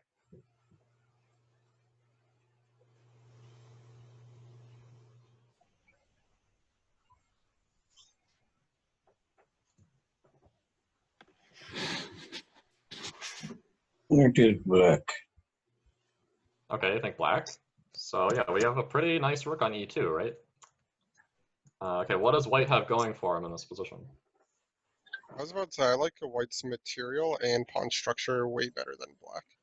Yeah. So white has, you know, black has these doubled pawns, but probably more importantly, white is the only one with a passed pawn here. So okay, none of black's pawns are passed. This pawn on a2 can be very dangerous if it gets time to advance. So okay, but it's black to move here, right? And white is probably the one pushing for a win, but okay, because this king is cut off, white has to be a little bit careful. Because like you can imagine if this king gets to f3, then things could get a little bit dicey there. That's a mating net. And you know, if black is able to invade in here and then start taking all these pawns, then okay, that could easily like turn the tide of the game here. But okay, the first thing is, okay, well, white is threatening to play rook takes g7 and then can gobble up even more of these kingside pawns here, right? So what do you think the strategic approach should be here with black? What side of the board do we want to play on? Queen side or king side? Queen side. Okay, I heard queen side. Why? Because you want to fight against that passed pawn that we talked about. Oh yeah, you could try defending on the queen side. So okay, white is the one who's stronger on the queen side. If you choose to play there, then you're gonna be probably on the defensive. So you could, for example, you could maybe play with like rook b2, and your idea might be, okay, if you push the pawn, I'll take this. But okay, that might backfire. Like I might push the pawn anyway, and then if you take, you let my king come out. And okay, material is equal now, but I still have this passed pawn, and my king is going to be active now. So actually, look at what you can do on the king side. The rook is really well placed here. Can black maybe get away with moving his king up and ignoring the 2 pawns? Yeah. So king e5 with your idea is this, I assume, right? Yeah. That's a very reasonable idea, right? I mean, if I go there, I'm threatening checkmate, and if you can't do anything about that, that might be a problem. So okay, now this is where we're going to try and calculate a little bit, because king e5, we could play king e5 first, or we might want to move the g pawn. We want to play g5 first. What's the best way to do this, right? Yeah, exactly. So okay, if I play king e5, right? Imagine that position. So we're only gonna go like maybe a couple moves forward. King e5, white's gonna take this, right? Would white check on e7 to force the king back, because the black king doesn't have any forward moves anymore? That's a good point. White could also do this, and then the king might have to go back. And yeah, then our plan got stopped, right? So okay, this variation might be fine for black. But okay, so that's good to look at. But we also want to look at this, because if white can get away with taking these pawns, then that's going to be bad. But yeah, Brian, your point is absolutely correct. White could play rook e7 check. Okay, what if white is really greedy and says, I don't fear anything, I'm going to take all these, right? Don't take all of them. Yeah, what happens? Okay, if I go here, right? Okay, taking this is probably not very good, because then we got our plan, right? So okay, here, right? There's no mate though. There's no mate. Well, okay, you could play h4, but at the very least, I might have some kind of perpetual. So this would be a funny way. This is a funny way to do perpetual, because your king can't escape the mating net. So your only move here is king h2, otherwise you lose. g4, that's checkmate. So okay, so we could have a funny perpetual like that. But okay, actually, yeah, let's say try to be a little bit sneakier with white. If you know this is your idea, white has a pretty mean move right now that just totally puts the kibosh on this. Rook f7? Yeah, rook f7 is really mean. And now, okay, the idea is pretty simple. If you go here, I'm just going to take this, and you have to go back. And now you're probably down too many pawns here. So you can still get your king to f3, but then I can chase you away again. So okay, that's where it's important to calculate. So like Smyslov, I'm sure, calculated this, and he probably asked himself, well, what happens if white is really greedy and takes everything? And if he probably saw, okay, after rook takes h7, if I get my king to f3, then I'm doing pretty well. But okay, what if white stops my king from getting to f3? Well, he can do that by putting the rook on f7. Then he can beat king f3 with rook takes f5, right? So there's a more accurate way to do this than to play king e5. So you have the right strategy, TJ, but now you need to do it in the right way. E5? Move the B pawn first. The b pawn? G pawn. The g pawn. Yeah, where? g6 or g5? No, G6. Okay. So that makes a lot of sense, right? Now you're defending the f5 pawn. And okay, after rook takes h7, now king e5. All right, now Brian, your point is important here. What can white do now? Yeah, I was about to say, I'm in the same situation of you give a check and black can't move forward. Now, yeah, a lot of times something you see in one variation is important in another variation. And here, yeah, rook e7 check, okay. It was an idea earlier, it's also an idea here. And the king has to go back. And white basically stole a pawn. So, okay, there's actually, yeah, there's a more accurate way to do that. What if we play g5? So that's what happened. We're g5.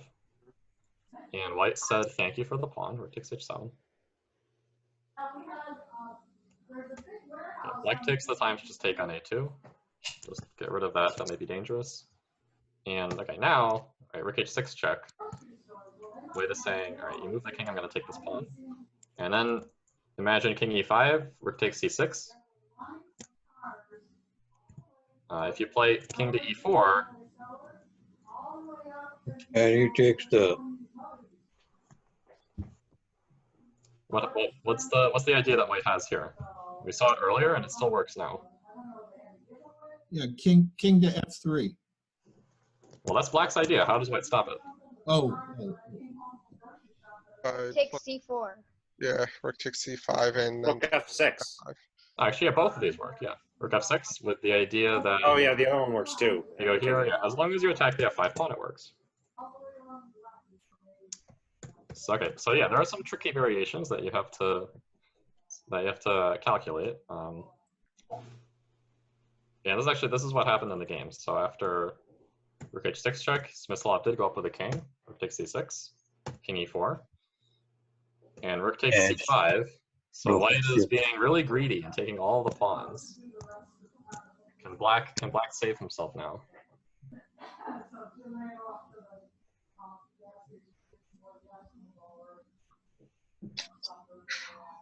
What's the problem with king f3?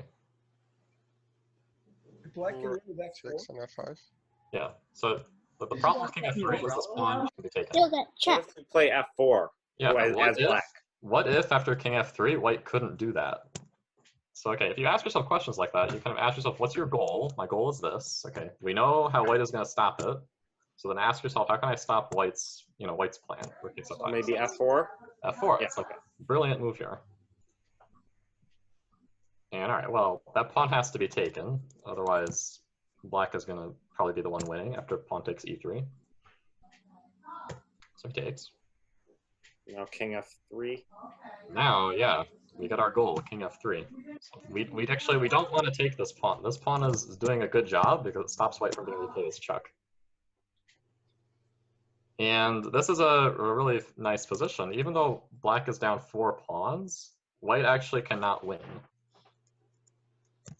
There's only one defense to checkmate here. You have to push this h pawn. Okay, this is still checkmate. That'd be bad. And that doesn't work either. We can't block the rook. So you have to play h4. So okay, you played h3, it doesn't really matter. You can play h4 also. All right, now, yeah, does anybody see the... We showed this idea earlier, but black has the same perpetual idea now. A1, A2, A1, A2. Yeah, we just check back and forth.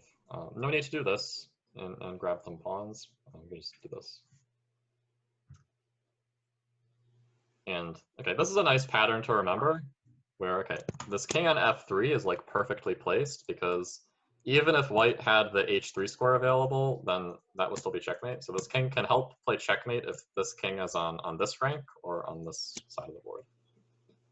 And it can't be chased away from there. So yeah, black just checks and white can't escape. So yeah, this would not be a good idea because even if you win these pawns, then white will still have these. So, okay, black might still be able to get away with this, but like, I doubt it. Like, white could just take that. And this king would be threatening to escape. So okay, Smyslov just takes the simple approach. Just check. There's very little to calculate there. So yeah, okay. I mean, basically the main theme I wanted you guys to take away from these examples is, you know, once you realize what your plan is, or once you realize you know, what your opponent is trying to do. So like we know white is trying to play on the queen side here. That's where white is stronger. And well, we could defend on the queen side. We could play moves like rook b2, or we could look for counterplay on the other side of the board. Black is much stronger on the king side. So we could just forget about this side of the board and play for mate. And you'd have to calculate a little bit to make sure that it would work. So, but it's not necessary to calculate all the time. So like you don't have to necessarily. Not all examples will be as complicated as this. A lot of times, just a very straightforward plan of marching the king up, even if you're going to lose these pawns, is going to be good enough to save the game. So like a lot of these strategic principles of, okay, well, which side of the board do I want to play on, the queen side or the king side? Rook endgames are good for showing how to do that, because a lot of times you're faced with a choice. Like, okay, what do I do? Do I play moves like rook b2? Do I take this? Do I march the king up?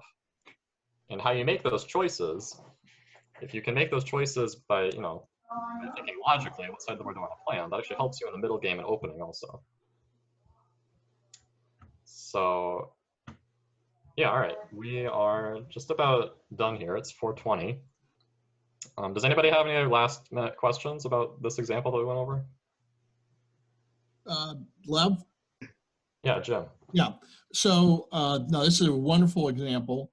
I've heard it said that Capablanca, the previous example, and Smyslov are like two of the best in terms of these rook and pawn in games. Obviously today, Magnus Carlsen would be right up there or even better. But is there anybody else or your thoughts just in terms of people to study, master games to study? One of my favorites is Ulf Andersson. So he's not just a Rook Endgames player. He plays all sorts of endgames, and even if it's like dead equal, symmetrical pawn structure, nothing going on, he still manages to win somehow. So yeah, he has a lot of really instructive endgames that, like Rook and Knight versus Rook and Bishop endgames, Rook endgames like this. So yeah, his games I would recommend studying also. Yeah, Sam, did you have a question? You can unmute yourself to ask something. I don't have a question. Oh, okay. Yeah, but yeah, that's a good question, Jim. So yeah. Thanks. Capablanca, Smyslov, Ulf Andersson, they're all very intuitive players also. So like Capablanca, actually a funny anecdote about him is people would say when you were playing him, like in a tournament, you were just playing his coat, because he would make a move on the board, then he would go walk away to the restaurant next door or whatever. And then when you made your move, he would come back, look at the position for like a couple seconds, make his move, and then go walk away again. Wow. So you'd be looking at his coat the whole time, and he just comes back and makes a move. So yeah, those players had a good feel for these kind of positions, so they're good to study. Excellent. Lev, can I follow up on Jim's question? Yeah, go ahead. What are good endgame books that you'd recommend at our level, under 1,800 or so? So yeah, that's a good question too. I would say, so there's a book out there that I think is Capablanca's Best Chess Endings. I think it's by Irving Chernev. Not totally sure. Maybe Ken. Yes, you're right about that. Yeah, Irving Chernev. Yeah. Yeah, that's a great book. So like Dvoretsky's Endgame Manual, I think Clif has that. That's a lot. There's a lot more that focuses more on like fundamental Rook endgames, like the Van Cura position that we mentioned earlier, the Philidor, the Lucena, and all sorts of queen and pawn versus queen endings. Like he does a really good job of those. The Capablanca book, that's a really good example of like how to play practical endgames. So like an endgame that you might see in a typical game like this one, where okay, you can kind of see the ways that people like Capablanca make decisions in the endgame, and those are really instructive, and they're annotated also, so that's helpful. Thanks.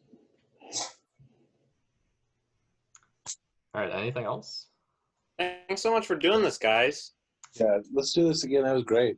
Yeah, thank you for having so many people here. It's great to see.